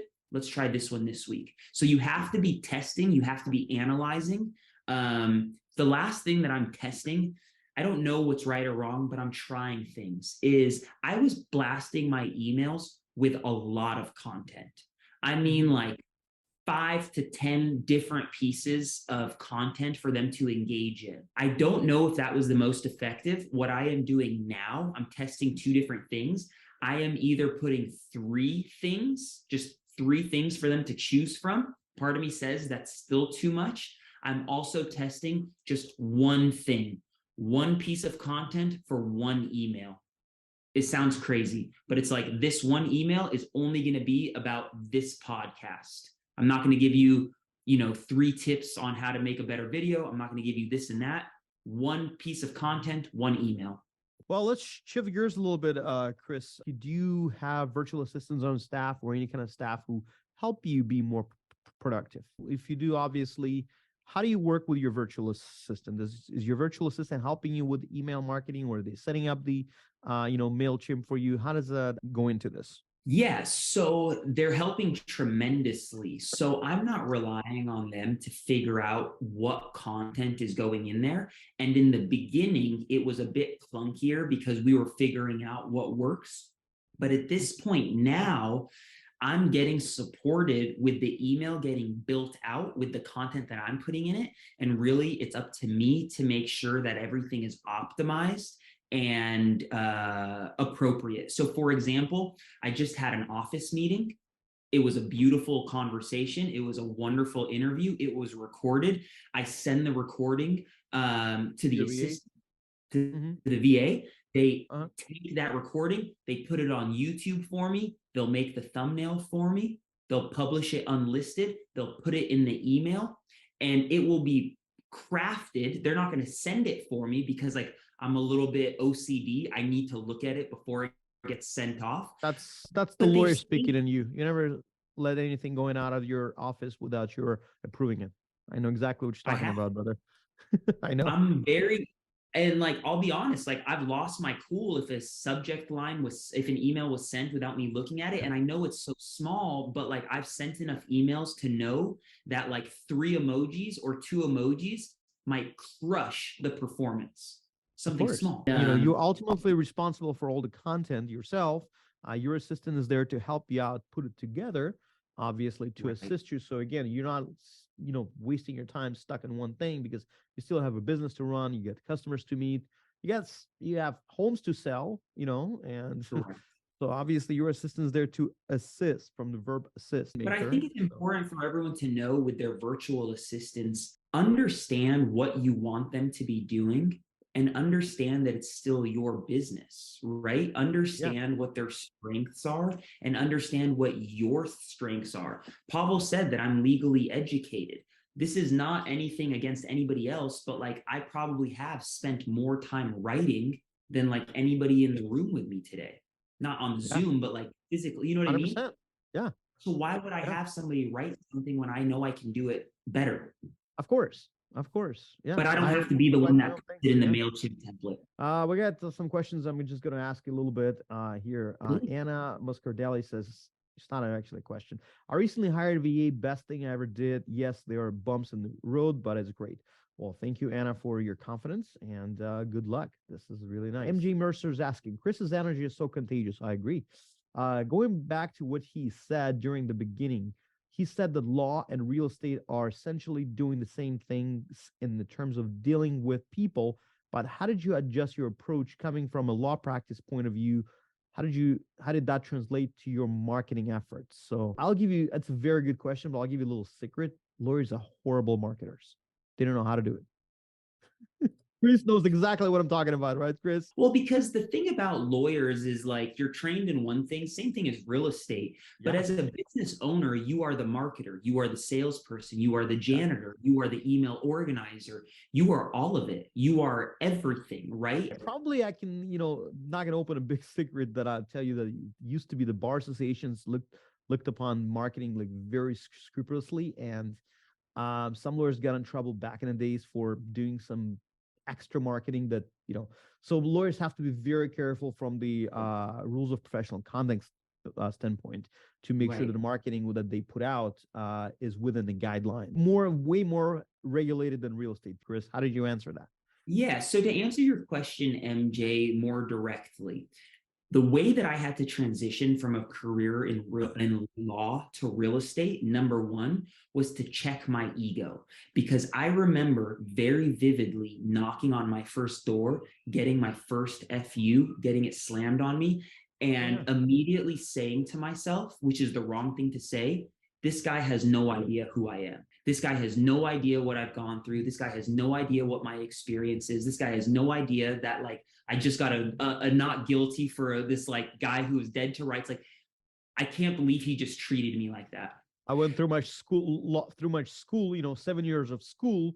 The bar exam, gruesome bar exam. Yeah, Exactly. and he doesn't need to know. Yeah, He doesn't need to know. And it doesn't matter because my job is to provide a service to give value. And that was definitely a hurdle to overcome was like, it doesn't matter who you think you are, who you might be, what you feel like credit you deserve. You're here to serve these people. You're here to provide value. You're here to get them to the finish line. They could care less about you. All they care about is what they need from you. And that's okay. The other thing that I was going to say, as far as the marketing goes, to answer the second piece of the question, is I was a trial attorney. So my job predominantly was standing in a courtroom. I did very little writing because I was a public defender and the volume is so high that all I'm doing is triaging cases in a courtroom. The reason it translates over for me is because I enjoy communicating. I liked being in a courtroom. There's a piece of it that's theatrical. There's no secret. There's a piece of it that's performance based. And being in front of a camera, getting to make videos, being creative satisfies that part of my brain. I mean, there's no secret that I love what I do. I love my job. I don't love every piece of it, but I love my job. I love the opportunities it gives me. I love making the content. I love figuring out what works and what doesn't. And it shows, you know what I'm saying? If you don't like what you're doing, you need to figure out what piece of the industry you do enjoy, because it's going to bleed over into everything else that you have to do in your job. You know what I'm saying? Like, I love serving the people. I love making videos. So whether you want to judge me or not for saying this, but if there's a house that I would love to make a video about, I am motivated to get that listing signed because I want to accomplish a creative idea that I've came up with. Of course, I want to get paid. Of course, I want to like help these people. But like, is there anything wrong with me being motivated by something creative that gets me to pick up the phone and make my calls? Donnie's asking, hi, Chris, do you collaborate with an assistant in crafting your emails? If yes, what specific tasks do you entrust them to do? Great question, Donnie. I do enlist them to help me with it, and I do entrust them with quite a bit. So number one, they obviously have like access to my accounts so that they can be putting together like the template. I have them take whatever recording, publish it on YouTube, put it as unlisted. We've worked together to determine what colors I like, what fonts I like. We've determined together what size the image needs to be. These are the colors that I want you, this is the box that I want you to color in, go color. But like, I've set my expectation because I've just learned it's like your idea of something pretty is not somebody else's idea of something pretty, or my idea of like what I want somebody to click on is my idea, not their idea. So I have made it very transparent or very clear as far as what my expectation is, but then they take it to the finish line for me. You got to collaborate because again, your assistant is a reflection of your business. It's how you run your business. They're there. It's not their business to run. It's your business to run, and they're a reflection of you. So of course you have to collaborate. You have to come up with ideas. You have to throw your ideas out there, and your assistant can give you good suggestions on how to get it done. But again, at the end of the day, the buck stops with you. When shit hits the fan, nobody's calling your assistant for, excuse me, no one's hitting up the assistant for the mistake. You know what I mean? At the end of the day, your name is on this. Davis is asking, in this age of GDPR, I have no idea what it stands for, and all the fuss about data privacy, I've been wondering, what are some ethical ways to gather and make the most of customer data for boosting our email marketing efforts? Any thought on that? One thing that I would say, Vreel, is maybe this is my ignorance, maybe this is my legal training. I will often do what I want to do and apologize or ask for forgiveness after. Obviously, I don't want you to expose yourself to something inappropriate and violate some like privacy law, but without knowing exactly what it is that you're worried about, I've never heard of any real estate agent personally that got in trouble for like sending something or soliciting something. I've been told, don't call me again. So like, I guess what I would say is really carve out what it is that is preventing you from like trying whatever it is that you want, because it could be a limiting belief that someone's going to report you when like nobody cares that much. If your question is, how do you capture more people's information? What do the people want? And give them the opportunity to get what you have. So like what I mean by that is you're at a local restaurant, you like this local restaurant. Hey guys, this is my local restaurant. I'm giving out a coupon that is only to my people. Send me a DM with your email and I'll put you on the list. You don't have a special coupon, no worries. Hey guys, this is my favorite business. It's on the corner of here and here. If you want my secret, like if you want like my favorite thing on the menu, give me your email and I'll send you this. Whatever it is, you know what I'm saying? We're real estate agents. You have a buyer guide, ChatGPT, make me a buyer guide. Hey guys, I just made this buyer guide for everyone that's relocating from LA to Orange County. You'd be really surprised with how many things you need to keep an eye out for. Send me your email, I'll send you the buyer guide. There we go. Well, Chris, it's been a pleasure seeing you, brother. And again, wishing you all the best in your business. And Q4 is going to be again. Thank you for showing up here for sharing some wisdom with us, with everybody.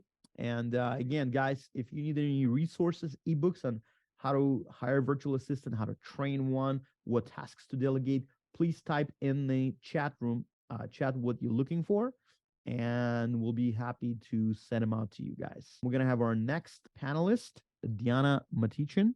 Diana is the broker at Coldwell Banker. She's from Chicago, Illinois. Diana and her team are dedicated to the finest real estate experience and will work tirelessly to deliver the results.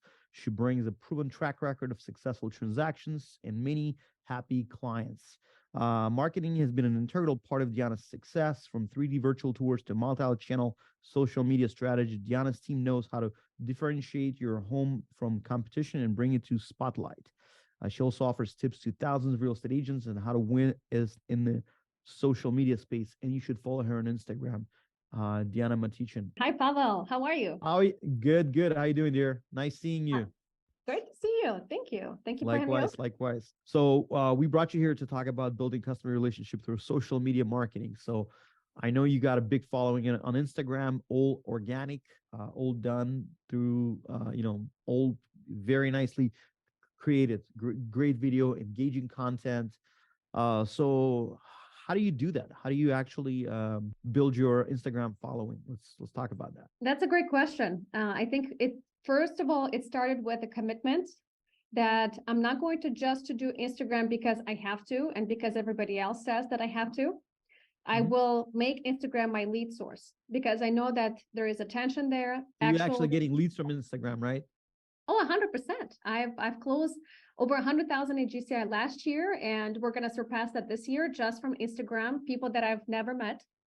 And they were Instagram leads, if you may say. And they are first, they follow me, and I have no idea if they're looking to buy and sell. And then later on, they raise their hand and say, hey, I'm looking to buy. But it all started with a commitment. And like you mentioned earlier, expireds for sell by owners. So like generally cold calls was a very big lead generation pillar for me in the beginning. That's how I started my business. And it still is my lead pillar.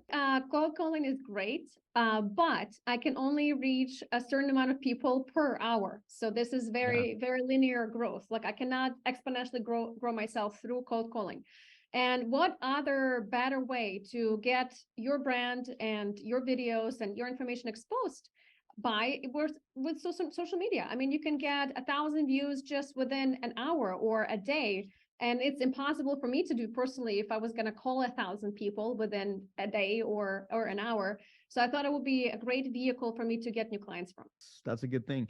And at the beginning of this Leverage Summit, we called it Leverage Summit 2.0 Real Estate Edition. So we're talking to real estate agents who are crushing it. And I've talked about that economy has changed, and 2023 has been very challenging for a lot of agents. A lot of agents experienced the slowdown. Some experienced complete dry, no deals because, again, no houses to sell.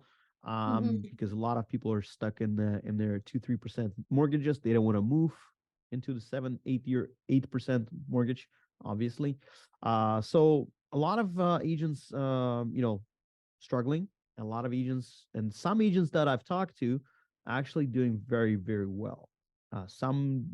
The production count has gone down, but the profitability is still there, or even more than last year. So how do you manage to not only survive but thrive? I know you're selling a lot of homes in Chicago. So how did this market affect you? What helps you to be the Diana Matichin? Well, thank you for that. It all comes back to making sure that I'm doing things on a daily basis that I know I'm supposed to be doing. So doing the cold calls in the morning, touching base with current clients, asking for referrals. And plus, I've grown my team. So I have other team members that they're also prospecting, and I'm teaching them to do things that I'm doing so I can multiply myself in a way. So it has been definitely a challenging year, because I do feel like we're doing more work, but getting either the same results or less results that we did, prior years. But I don't let myself buy into the fact that nobody's moving or that nobody's selling, or because interest rate is too high, nobody wants to buy or nobody wants to sell.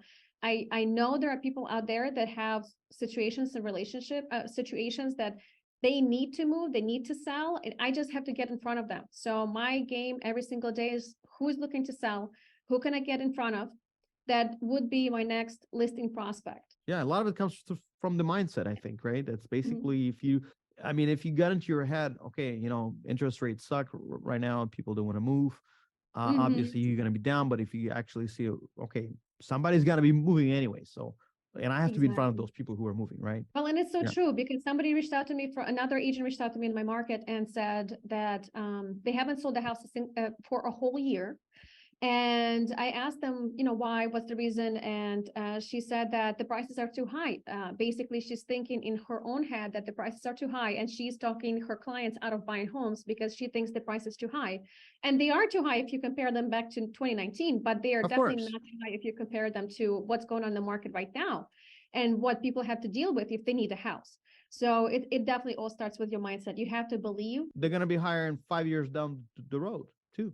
I think so. Next year, I think they will go higher again. Yeah, exactly. I know on your Instagram, and those who want to know Diana, just go Diana Matichin Instagram. I know you post a lot of local content, right? About video content about Chicago, right? How do you come up with the ideas for your content? Is it like all planned out, or is it, or you just like out of the whim do something? How do you plan your content? How do you shoot it, and how do you market it? In the beginning, I started seeing what other realtors were doing, and not just realtors, honestly, just other business people. So a hairstylist, a person that loves makeup, what videos they do that would resonate with me, or a life coach, or anybody else. So I see the kind of videos they do, and I see, for example, this is not my style. It's just not who I am. So I figured out, okay, this is my style. It's a kind of, okay, this is my persona. This is my brand. Then I basically looked at the questions that I'm getting on a daily basis from buyers, from sellers. I always write down interesting situations that happen to me while I'm showing a home, while I'm going to a listing appointment, anything that somebody just called me about and it just happened. I feel like people always like to hear what's behind the scenes, and some of the interesting stories come up while we're doing our job. Like, for example, showing homes, we see all kinds of things. We, happen to meet all kinds of people. So that would be a great idea. You just have to make a note every time this happens. And whenever you sit down and you decide, okay, I'm going to make a video, don't just make one video, because you're going to, like, for me as a woman, I have to put my makeup on, I have to do my hair, like all this work just to make one video. I don't want to do that. So I'll try to, prepare myself, have a few topics of videos that I want to talk about, and then I'll shoot 4, 5, 6, 8 videos at the same time.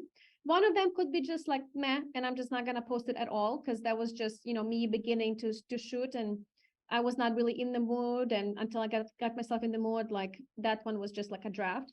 And then there will be 4 or 5 that will be really great, and then I'll post them throughout the week, or I'll do some educational posts.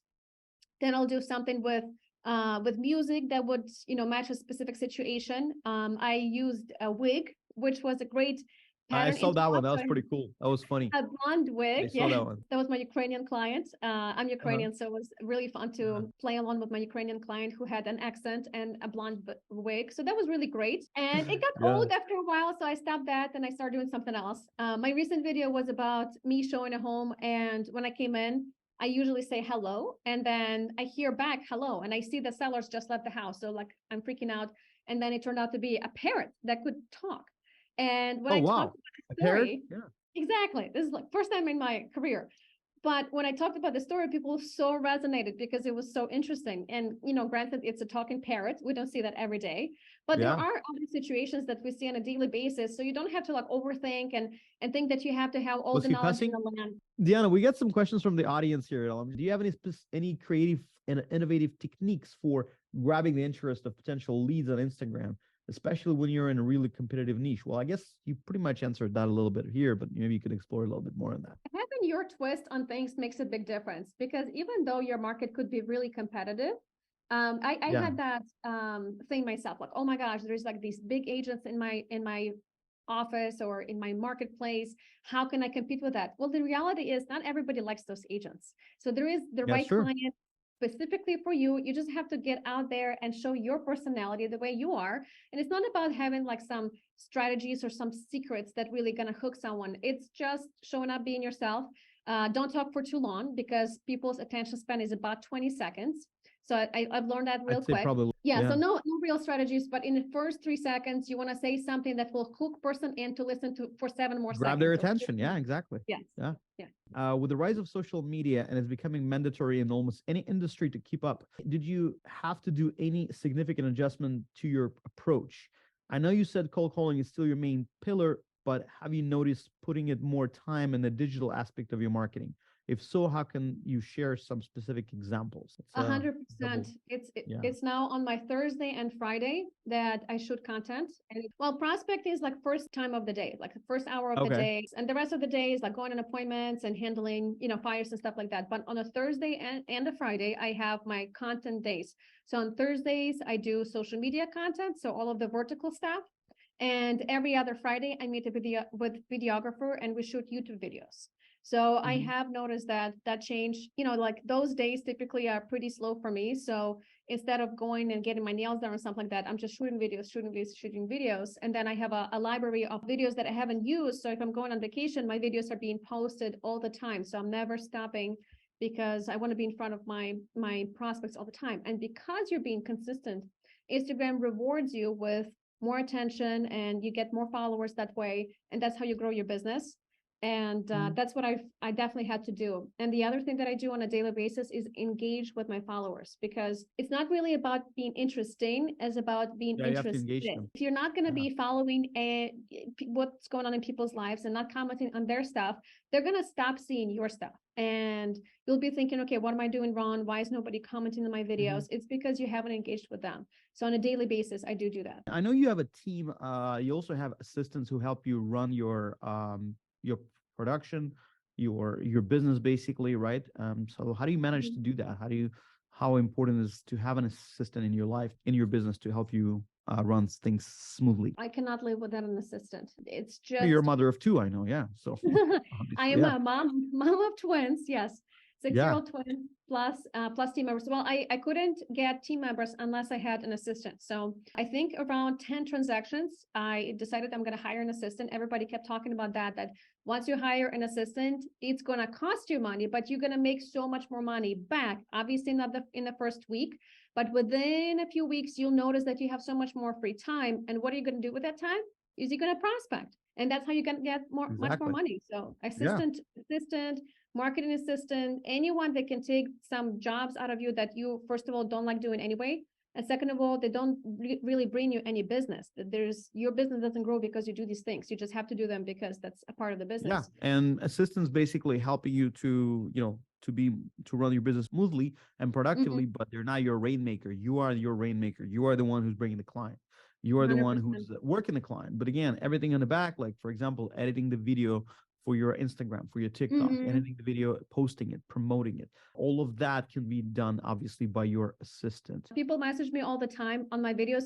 How do you edit these? I have subtitles. There are subtitles and people like ding. I don't do them. And people ask me like, how do you have time to do it? I don't do them. I outsource that. And that's the key to that. Just spend the money so you can get so much more money in return. Exactly. Again, the most valuable asset that we have is time. Donnie's asking, hi, Diana, how can real estate professionals adapt to changing social media algorithms for stronger customer connection and staying ahead? I guess you have to engage with followers, because I always do that. And we had a time, I think it was around June, where everybody's Instagram was down. Like I've looked at all big accounts, realtors that have 60,000 followers, and I have looked at everybody else who has a lot of followers. Everybody's views were down on Reels. So what I started doing is responding to people's comments on my post, like again, going back and hearting their comments, or I went back to their posts and commented on their posts or their stories. And once you do that, it doesn't matter what algorithm is, people automatically start seeing your things more. And first of all, you're popping up as the first person that they see when they open up Instagram app. Exactly. I mean, people look at stories and you have to engage in stories and share each other's stories, I guess, content. It's a good way of doing it as well, Support other business owners. Other business owners are going to support you. I had a few business owners that shared my stuff, and I've gotten a client out of this random share. So you never know, if you give, you're going to get back. I know you're big on Instagram. You also have a TikTok, right? And YouTube channel, right? Yes. Facebook. Okay. Yeah. Yeah. A question we just got from a YouTube stream. How do you find ideas for your social media content? It's daily situations. If I have something interesting that comes up, I write it down right away. I have a Trello board that it's just all on content creation and ideas for videos. So if anybody asks me a question that I know that is a question that a lot of people have, I'll talk about that. If there was an idea that I heard that would resonate with me, like for example, the video that I'm going to do tomorrow is your home is not an investment. And that's a 3-second hook. And it's something that I've talked to somebody else about it, because they said that they bought the home and, they want all this money out of the house. And reality is they didn't buy it for the investment. They bought to live in there. And of course, it's great if it turns out to be an investment. Well, everybody has a mindset that I have to buy the house and I have to profit on this. Well, not necessarily so. Yeah, you need to live somewhere. So that will be the topic of my story, because I had a conversation with someone how it's different when you're looking to sell your home versus an investment property, and how you buy investment property versus how you buy a home. It's very different strategy. So that I also follow a ton of other people and coaches that give ideas. Okay, these are the 3 hooks that you can use. So I'll go into those hooks and I'll say, okay, what can I do? What can I use for business? But you'll get ideas once you start scrolling. You have to do some scrolling on Instagram Reels or TikTok, and you see some people that kind of resonate with you, you'll get an idea of what you want to post to. In addition to Paula's question about 2023 being a challenging year, what are some common mistakes that real estate agents make during the slow market? And how can they be avoided? Any key skills and qualities that are extra valuable right now? Wow, that's a great question. I would say being tough as nails is the skill that you really need to have. I've had multiple days, I would say even this month, where I felt like, I just want to close up the laptop and go take a day off. But I know if I do that, I'm not going to get my conversations in, how many conversations I'm supposed to have. So do you actually track that? How many conversations I'm going to have? Like every day I got to have them in conversation? So I do track. Right? It's easy to get really busy in this business, but not being productive at all. I could be I can open the laptop and every time I look at my emails, I have 50 emails every time. So I could spend the whole day just answering emails and tracking what's going on transactions versus making phone calls versus thinking bigger picture about the business, thinking, okay, what community events I can do, because all of that requires your time. So being tough as nails is really important. I feel like in this market is because people are going to say no all the time. Majority of the time they'll say no. You have to be tough as nails to either overcome that no and ask more questions. Why is it no? Is this your forever home? Are you going to stay there forever? Or are you thinking of selling it next year? Or you find other people and know the things that you're hearing as no, it doesn't really bring you down, and you just keep going. So I feel like if there was a skill that would be really important for this year, any challenging year, it would be tough as nails and being determined and focused, laser focused on your goal. So that's a good answer and good mindset to have. And guys, again, Diana Matichin, she's a Chicago realtor from Coldwell Banker, sharing some good tips here. How do you handle expectations from people in regards to success or results of what you do? Probably handle the expectations. You just set the expectations right away at the onset of the first meeting when you have them, right? Yeah, I mean, it's definitely tough with buyers, but I tell them right away. I ask them first, what do you know about the market? Because I want to see kind of where their expectation is, because there are people that are totally aware of the multiple offers and, putting money over asking price. And there are people that are not aware of that. And they're like, what do you mean I have to pay more than what the seller is asking? So I always want to gauge where they're at. And then I explain them, okay, here's this house. This is how much they paid over asking price. And this is what else they offered to win that price. This is this house. And it's just more education. And if they're not willing to take that commitment to be able to listen to my advice, then, it's just maybe not the right client, or they need more education. Exactly.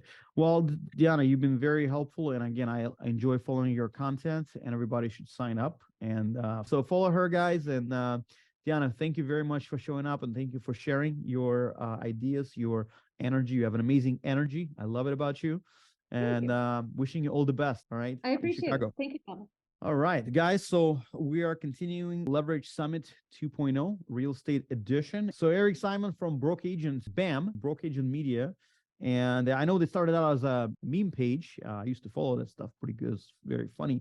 And they've grown to be a very big media company, a very cool media company. And I know I've known Eric for a while, and you've been with Broke Agent Media for how long? Broke Agent Media started April 18th, 2022. I am the broke agent. So this started January of 2015. So it's been, yes, I am the guy. That's the broke agent right there. That's right. I am him. So it's been about 8.5 years of creating memes and funny content. And then it evolved into a media company officially April 18th, 2022. You guys throw out some cool parties last couple of years, last year and this year in Dallas, and we visited those events, amazing events.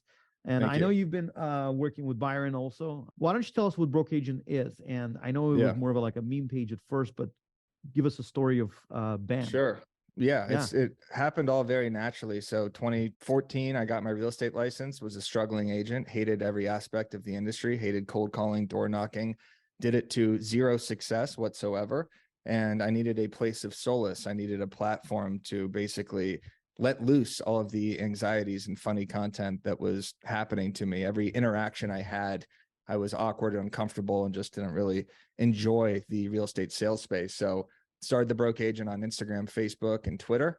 Had the same handle across all platforms and just started uploading content. Basically did that for 3 or 4 years consistently. My only goal that was more of like a side gig kind of a thing, right? Like exactly. Yeah, it was a side gig. It was, I was a half real estate agent, half kind of content creator, which is a horrible place to be, by the way. You don't want to be a part-time real estate agent. Yeah. Yes. But they kind of fed each other, right? The real estate actually fed the content, and the content kept me going with real estate. So 2019, I started doing more blogs and ebooks and started building our actual email list.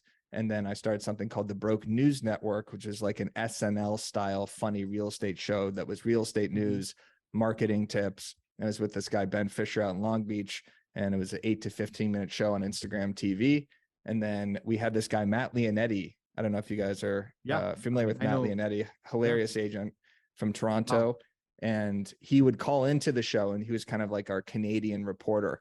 So basically that's what would happen with Broke News Network. And then we had the Over Ask podcast, and then Byron and I teamed up and said, let's combine our assets. He had the Real Word. He had his own Byron Lazine podcast. He had a media company. We saw what the other legacy media companies were doing. We said, let's mix it up. Let's do social first content. Let's wrap humor. Let's wrap creativity and all of our influencers. And it turned out to be Broke Agent Media, which we now call BAM. BAM. There we go. Bam, bam. That's amazing. That's amazing. That's amazing. We got rid of the name Broke Agent because we figured BAM is a lot more shareable. So now it's BAM.com. So I know you're still continuing to sell real estate in the LA area, right? And no, running your team. Okay. I no longer sell real estate. So that was a couple of years ago. No. So you're just basically 100% dedicated to your media company, right? That's what you're doing. Correct. Yeah. Great. And I actually follow your content, guys. It's amazing. You guys have YouTube following on Instagram, I believe, right? On Yeah, we're TikTok, across all but platforms. We're on TikTok as everywhere. well. Yeah.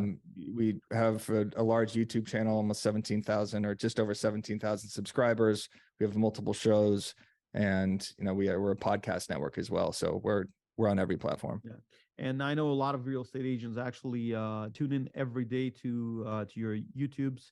And I know you're posting some content. I get it on my YouTube feed every day, new content, which is amazing. So how do you guys manage to do that? You got to have a lot of staff to do that, right? To post daily content and not only just come up with ideas, but to edit it, everything, to throw it on all the platforms. Yep. So you are doing some leverage right there, right? Yes, absolutely. We do have a staff. If this was just Byron and myself, we would be deceased. We would be dead. There's no chance that this would be able to happen. So we have a staff of 14. We have a creative director. We have 4 video editors. We have virtual assistants, and we have writers and interns as well. So we're pumping out 4 or 5 blog posts a day. We have the hot sheet every single day, which is at 9:30 Eastern time. That's where Byron goes live on our YouTube channel and talks about the financial and real estate markets. And then we have all of our podcasts. So yes, we have a staff that's helping us with thumbnails, video editing, clips, which we get 2 or 3 clips from each podcast episode, and also all of our social posting. So it is definitely not just us, and we need this in order to be able to grow. And I think you guys probably going to be the next Inman or more. We're actually bigger because the way things are going. I mean, I don't subscribe to Inman, but I have been before. And I find your content more in tune with today's reality of a real estate agent, and that thing is amazing. Well, thank you. Well, Inman actually just attacked us a couple of weeks ago. I don't know if you saw this. I just did a green screen about it. So perfect timing. Yeah. Inman shot a little blank in our direction where they were talking about how some other companies out there create empty memes and for clicks and stuff like that while they were trying to promote their Inman Connect conference. But I think a key principle that we follow that I mean, they're a great company. We get a lot of our news from Inman as well. But one of our core principles is evolution, and we know that people consume content differently today. And the way I consume content, the way a lot of millennials and Gen Z consume content is social first, right? You get the majority of the blog post on Twitter. You want to see the clip first before you watch the entire YouTube video. You don't want to type in a website that's kind of antiquated at this point. You don't go on ESPN.com. You're getting the news from Twitter. You're getting the news from Instagram. That's where I get all my clips. News from Twitter. Yeah. Exactly. So we understood that social first content was the way to go. And that is how we have been able to evolve and take some market share. What's up, Byron? Are you joining? My boys, what's happening? Hey, what's up? We just been talking. This is Byron Lazine from BAM. He's chief of operations. We were just talking about your company, guys, and the topic is redefining leadership: the secret to adapting in an expanding real estate empire. And I don't know, Eric said he's not selling homes anymore. Byron, are you still in the real estate game I think you're still on the team, right? The team that I lead in Connecticut, we sold over 700 homes last year, which was top spot for Connecticut teams per the CT MLS. We're in that top spot this year. And I just came out of a meeting earlier today, and there's this hey, could you shrink the team or should we expand the team? This team is never interesting to me unless we are producing multiple agents that can reach 6 figures and above. But it's a lot of hard work, and the market is obviously going to be harder in 2024 to keep, growing more agents that can make that kind of money. But that's really the ultimate mission there is getting better every single day. And it keeps me involved on the ground floor in the arena. It gives me so much content with BAM. You get a lot of people in the tech space, Pavel, you get a lot of really intelligent people in different fields. You get a small segment of pontificators. You get all kinds in real estate. Being in the arena as deeply as I am, I can smell, BS real quick. When it comes to media and copywriting and positioning content on social, you get a lot of pontificators in that space, but Eric's done it. He's actually built something that everybody's trying to build. 500,000 followers on one platform, over 1 million, on the main 3 platforms. He can smell BS right away when someone's talking about social growth and they've got 1,500 followers or something like that. Of course. And actually, we have a good question here, and you already answered it, Byron. Somebody's asking, how do you find ideas for your social media content? And you just basically said that being in the field pretty much does it for you. On that question, Pavel, another way to find ideas is obviously consume an enormous amount of content yourself. I get 80% of my content now, not just from personal experience, but from scrolling other pages in our industry, from other meme pages, and just anyone in real estate that's posting. I also farm content from my own followers by asking a question in the caption to try to solicit responses. If I see a response that gets a certain amount of likes, or a response that is added multiple times in that comment section, then I know that's a topic that we'll want to cover, or that's maybe something we could green screen, or that's something we could respond to. So always get content from your own followers. What you're talking about being in the field, what Eric just described, it's hands-on. It's being hands-on all the time. You know, everybody's trying to advance so quickly where they're leaving certain things behind. You know, that's why I love working with Virtudesk. We're able to delegate to really great professionals, our VA staff. But right now in this market, I got to look at what they're doing. How can I help them be more efficient? How can I better understand what they're going through on a day-to-day? How can I understand the transaction process? Maybe you're an agent, you've taken your eye off of the TC management for the last year or 2 years. I need to relook at that going into 24. How can I make that experience better? What Eric's talking about, hands-on, being in the app and knowing how it works. The more hands are in the business, the better off you're going to be in 24, because there's going to be less of everything, right? There's going to be less mortgages written, less dollars floating around. There's just less of everything. So you've got to be a better practitioner on all areas of your business, which takes getting your hands dirty in more places than you probably even want to, right? I think this market that we have right now, it's a big kick in the butt to the ego of a lot of agents that, were selling homes like left and right a couple of years ago. And right now a lot of them found themselves out of business. And again, if they don't adjust first of all, their mindset, their mentality, things will be very painful for a lot of folks out there. As I was telling Eric, I'm following your podcast very closely, and I watch daily what you're putting out there, and it's a lot of interesting information. So on the hot sheet, are you talking or something? Oh yeah, hot sheet, yeah. So if you're not familiar with the hot sheet, you go to YouTube @NowBAM, and you can check out all of our YouTube content. Eric does host. You got it. And if you're in this business, you have to follow those guys. And we'd love to have you on there in the hot sheet every day. We're digging deep on the realities of this business. To be optimistic about 24, you got to face the realities. We all do as an industry. And the realities are we've broken the 4.5 on the 10-year for the first time since 2007. That means higher rates for longer. When you go back all the way to 1790 and you look at every time we've broken 4.5 in the 10-year, the 30-year fixed rates have been higher for longer because the 10-year and the 30-year are loosely tied together, which potentially means yes is a real opportunity. There's investors right now rooting for the 10-year to get up over 5. You know why they're rooting for that is because they can just dump their money over there and not play the stock market. So in an environment where the 10-year goes over 5, you will see stocks decline. You will see the 30-year fixed increase.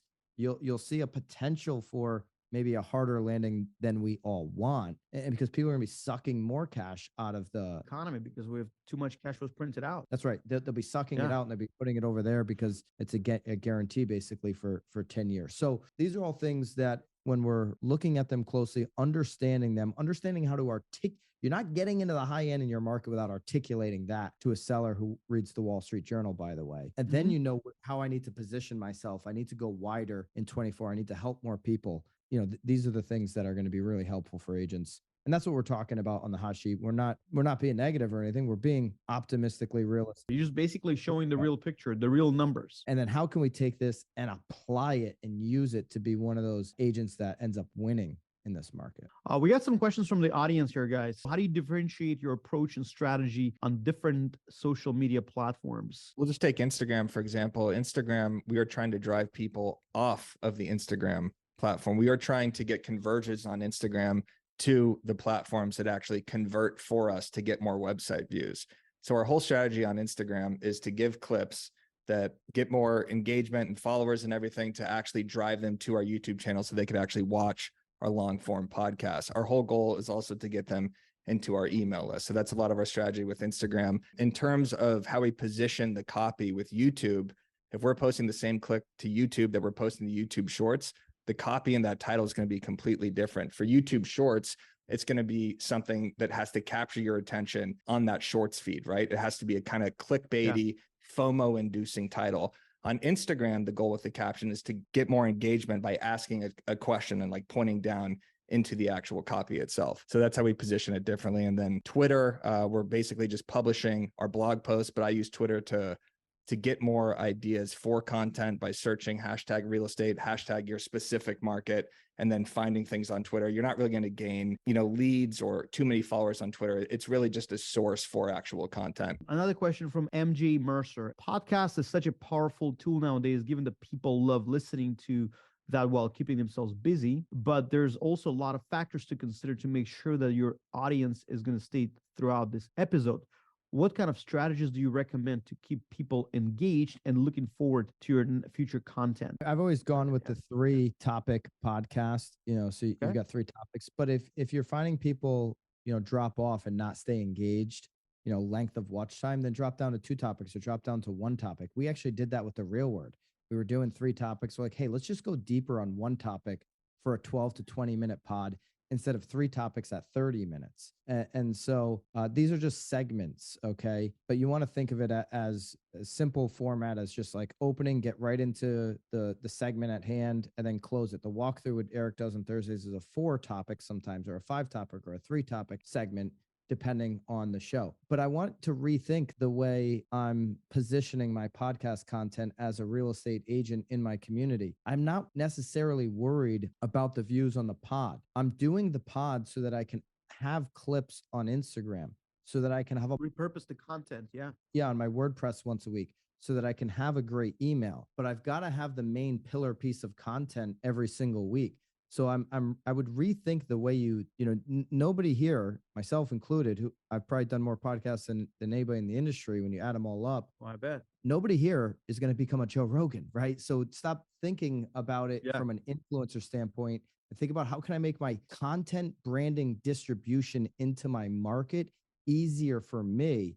And that's why I love the 12 to 20 minute to 30-minute podcast show a week for agents, because it allows you to have a blog and a newsletter and clips on Instagram and tweets that you can put out on Twitter X. Another thing to keep retention throughout the podcast is to give little carrots throughout it. Like if you were doing an over ask interview and we would position in our intro, say, make sure you stay to the end because that's where Tay DeCarlo reveals her 2024 content plan. Or if we're doing the walkthrough, we'll set it up where the final segment is going to be the segment that we really want people to wait to. So always in that intro, we let them know. How would you structure your process to creating and expanding BAM? What were the most demanding parts of growing, and how would you deal with it second time around? I would think about this too from, everybody with a real estate company should be thinking about BAM the same way we're thinking about media in your real estate business. In the beginning, we wanted to make sure our content, we want to make sure our content's perfect, well-positioned, that we have enough of it, not too much, but certainly there's more content than you can find here than anywhere else. Content machine, absolutely. And that's what we are. Content worship, as me and Eric often like to refer to it as. But we probably would have been much more aggressive on our distribution list in the beginning, something that we're been more aggressive on it as we learn. Got to have a big collection of emails, and agents should be thinking the same way. It's what I've done with my agent business. I've got more leads than anybody in the state. I'm sitting in Connecticut today, more leads than anybody in the state. And what do you know? We're doing more business than anybody in the state. We've got more contacts. We've got more access to people making decisions. And kind of going back to what I said earlier, the social first content is great because that's where people want to consume it, but very rarely are people clicking away from these apps onto actual links. So if you tweet out an article, or if you have an article that you're posting in your Instagram stories, or you say something in a YouTube description, or it's a Facebook link, people like to stay on the app, right? You're scrolling on TikTok and Instagram to stay entertained. So it's that distribution list, that mailing list that actually converts and gets people to your website. There's no algorithm that you have to deal with, and you're delivering it straight to their inbox, and people are used to clicking on emails. So totally agree with Byron, going all in on email distribution lists, and then YouTube, because we see far more conversions with YouTube than we do any other platform. And I think at the beginning, we were so heavily focused on Instagram in short form and just getting the views and engagement, but it's that YouTube audience that really builds the trust. Because you're watching someone, you're watching Byron for 30 minutes every morning on the hot sheet. You have that built-in trust. You understand what he's saying. When you see a little clip, you're not really going to take action from it. But when you could pitch something in a long-form conversation like this, that's when you could really capture people's attention and convert. 100%. YouTube and the email list feed everything else that we're doing, and really YouTube, right? Because YouTube can feed a blog, YouTube can feed clips, YouTube can feed content for the newsletter. So you got to keep driving emails, and you got to drive YouTube. Totally agree. Question from somebody: you mentioned using virtual assistants earlier for certain tasks. Could you specify which tasks you delegate to them in your production? Obviously, we've got great VAs from Virtudesk in both BAM as well as the real estate company. With BAM, we've actually been able to have an editor, a video editor. We've been able to train on our systems with that. We also have a executive assistant is kind of the role, but somebody that you need somebody that's picking up all these different loose ends, whether that's email or collecting data and analytics and making sure the spreadsheets are updated. We have somebody doing all of those different things. I get a lot of emails in 2 different accounts, and we actually have a VA going through and using a 3-folder system. Byron look at, Byron trash, Byron now. Now is need to address this today. You need to probably look at this week. Trash, review it in a week or 2 and just make sure that it really is trash. Skim through it. Also going through all of our Instagram DMs. So on BAM, going through all of our DMs to see if they're asking questions about BAMX, if they're submitting an article to us, if they want to get in contact with us for some sort of advertiser. So they're doing the same thing to Byron's inbox that they're doing for our Instagram DMs. It's extremely helpful. Something that needs to get to Eric's attention right away, because you miss things when you're not doing that. On the real estate side, we have our transaction team. We have a VA who's working with our ISA, our inside sales agent, keeping Follow Up Boss, which is the CRM that we're on, clean and updated. So yeah, I always often tell people that are thinking about making their first hire, your first hire should be a VA. If you can't manage somebody who's ready to freaking jump at the opportunity, work hard for 40 hours virtually, you're not ready to manage titled US employee who's got to go walk their dog at 2:00 because that's the only dog likes walks. Miles is probably shivering hearing that Eric is not going to be able to take him on this. Take him for 2:00 walk, right? But if you're a good leader, if you're a good manager, you're going to have no problem with a VA. You're going to give them the right systems process. You're going to spend the hour at the beginning of their day, the half hour at the end, first 60, 90 days to make sure they're doing everything the way that you want it done. And they're a reflection of your business, basically. Yeah, then the VA is going to fail because of you. That's going to be no different if you go and hire somebody in person, and there's going to be more risk with that in-person hire. So question, I saw BAM's Instagram, impressive 37,500 followers. Based on your experience, what kind of IG content tends to get the most engagement from your followers? Green screen content. Green screens? When you could put an article behind you, or you could put, stats from your brokerage or your market updates behind you, that built-in article or stat is the hook, right? It's already engaging with the eyes. It's the easiest content to produce because you could basically read the article right there as the script, and it's you diving into that information, explaining something. And it's also always hyper relevant and topical, because if you're doing an article, that's a trend jack in itself, because this is something that has come out recently in the last 48 hours or so. So highly recommend green screens. Right now, carousel posts are doing really well as well. The swipers, there's a lot of oversaturation with Instagram Reels. I think a lot of people tune out. So you'll be seeing this new kind of Gary V style, and we've implemented this as well, where you'll have a cover photo that swipes to the actual Instagram Reel itself. So that will stop and get people's attention, as opposed to you just seeing clip after clip after clip. It kind of just becomes oversaturated. You get sick of it. So you need something to capture their attention visually. That's usually a green screen, or it's a great cover photo for a swipe or slide over to an actual video. I'm looking at the analytics nonstop, so I know what's performing well. You know what's working, what's not working, right? Exactly. There's a whole bunch of people on Instagram with no engagement, no following, selling IG tips to agents, and those are posting pontificators. They're posting a static image every day. Eric's inside the app, hands dirty, trying to figure out what works, what doesn't, so that we can help agents in their community. Well, guys, it's been a pleasure talking to you, both of you. But final words I wanted to ask you. It's my question to you, not from the audience, but what's in store for us in 2024? What do you guys think is going to happen with the market, with the economy? What people should be ready for? We just wrapped up BAM Camp last week, which was in-person event we did last week in Naples. And one of the panels was actually a podcast on stage. It was the Knowledge Brokers podcast, myself, Tom Toole, Lisa Chinati. And we talked about the next year on that pod. So you can go depth on there, but let me just break it down real quick. You're going to have higher rates for longer. You may be dealing with 8% rates. You may not see a January light switch like you saw last January. You will see more agents get out of business this year, but you will also see lowering of transactions. We may see a hard landing. We may also see a soft landing. A lot of volatility, a lot of uncertainty. The only thing that can save higher rates for longer is the hard landing, is the massive recession. Nobody wants that. Nobody wants their friends, family members, community to lose jobs.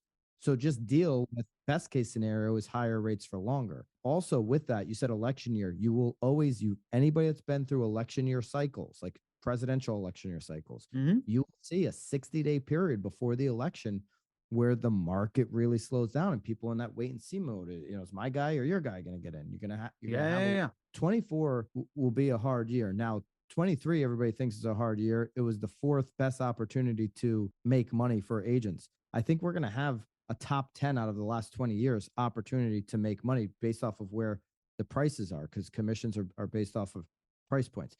Plenty of opportunity, but you're going to have to go wide. You're going to have to go wide with your content. You're going to have to go wide with your conversations. You're going to have to go wide with the amount of people that you help. This isn't a Gary V market where you go deep on a select few. It's going really wide. Mile wide, yeah. Helping a lot of people, and the people that need the help, then you go deep on them. So it's wide and deep. All right, guys. Well, thank you for showing up. Thank you for being part of the Leverage Summit 2.0 Real Estate Edition. Pavel, see you soon. Thank you, Pavel. Thank you, guys. All right. And that was Leverage Summit 2.0 Real Estate Edition. We've had an amazing lineup of speakers who shared what's going to happen in the industry, what will happen, most importantly, how you can adjust to the turbulent times that we're all experiencing. At the same time, how you can leverage your business with virtual assistants, with technology, and how overall you can win. And again, as Byron said, this is where you have to go wide, not only deep, but wide, to actually throw out the content, create content, and stay top of the mind with your sphere, with your clients, and most importantly, look for people who want to buy, who want to sell. Be there. And again, look out for all the signs that are there. Have some knowledge on a lot of information that's been thrown out. Have a lot of knowledge on your market, on your economy, on the localities. This is all important. So again, if you guys stayed out throughout this whole event, follow Virtudesk on all the social media platforms, subscribe to our newsletter, go to the website, schedule a demo call, find out how you can hire a virtual assistant from Virtudesk who can help you be in the mile-wide territory on content. Again, this was Leverage Summit 2.0, and me, Pavel Stepanov, your host. Have a good day, everybody.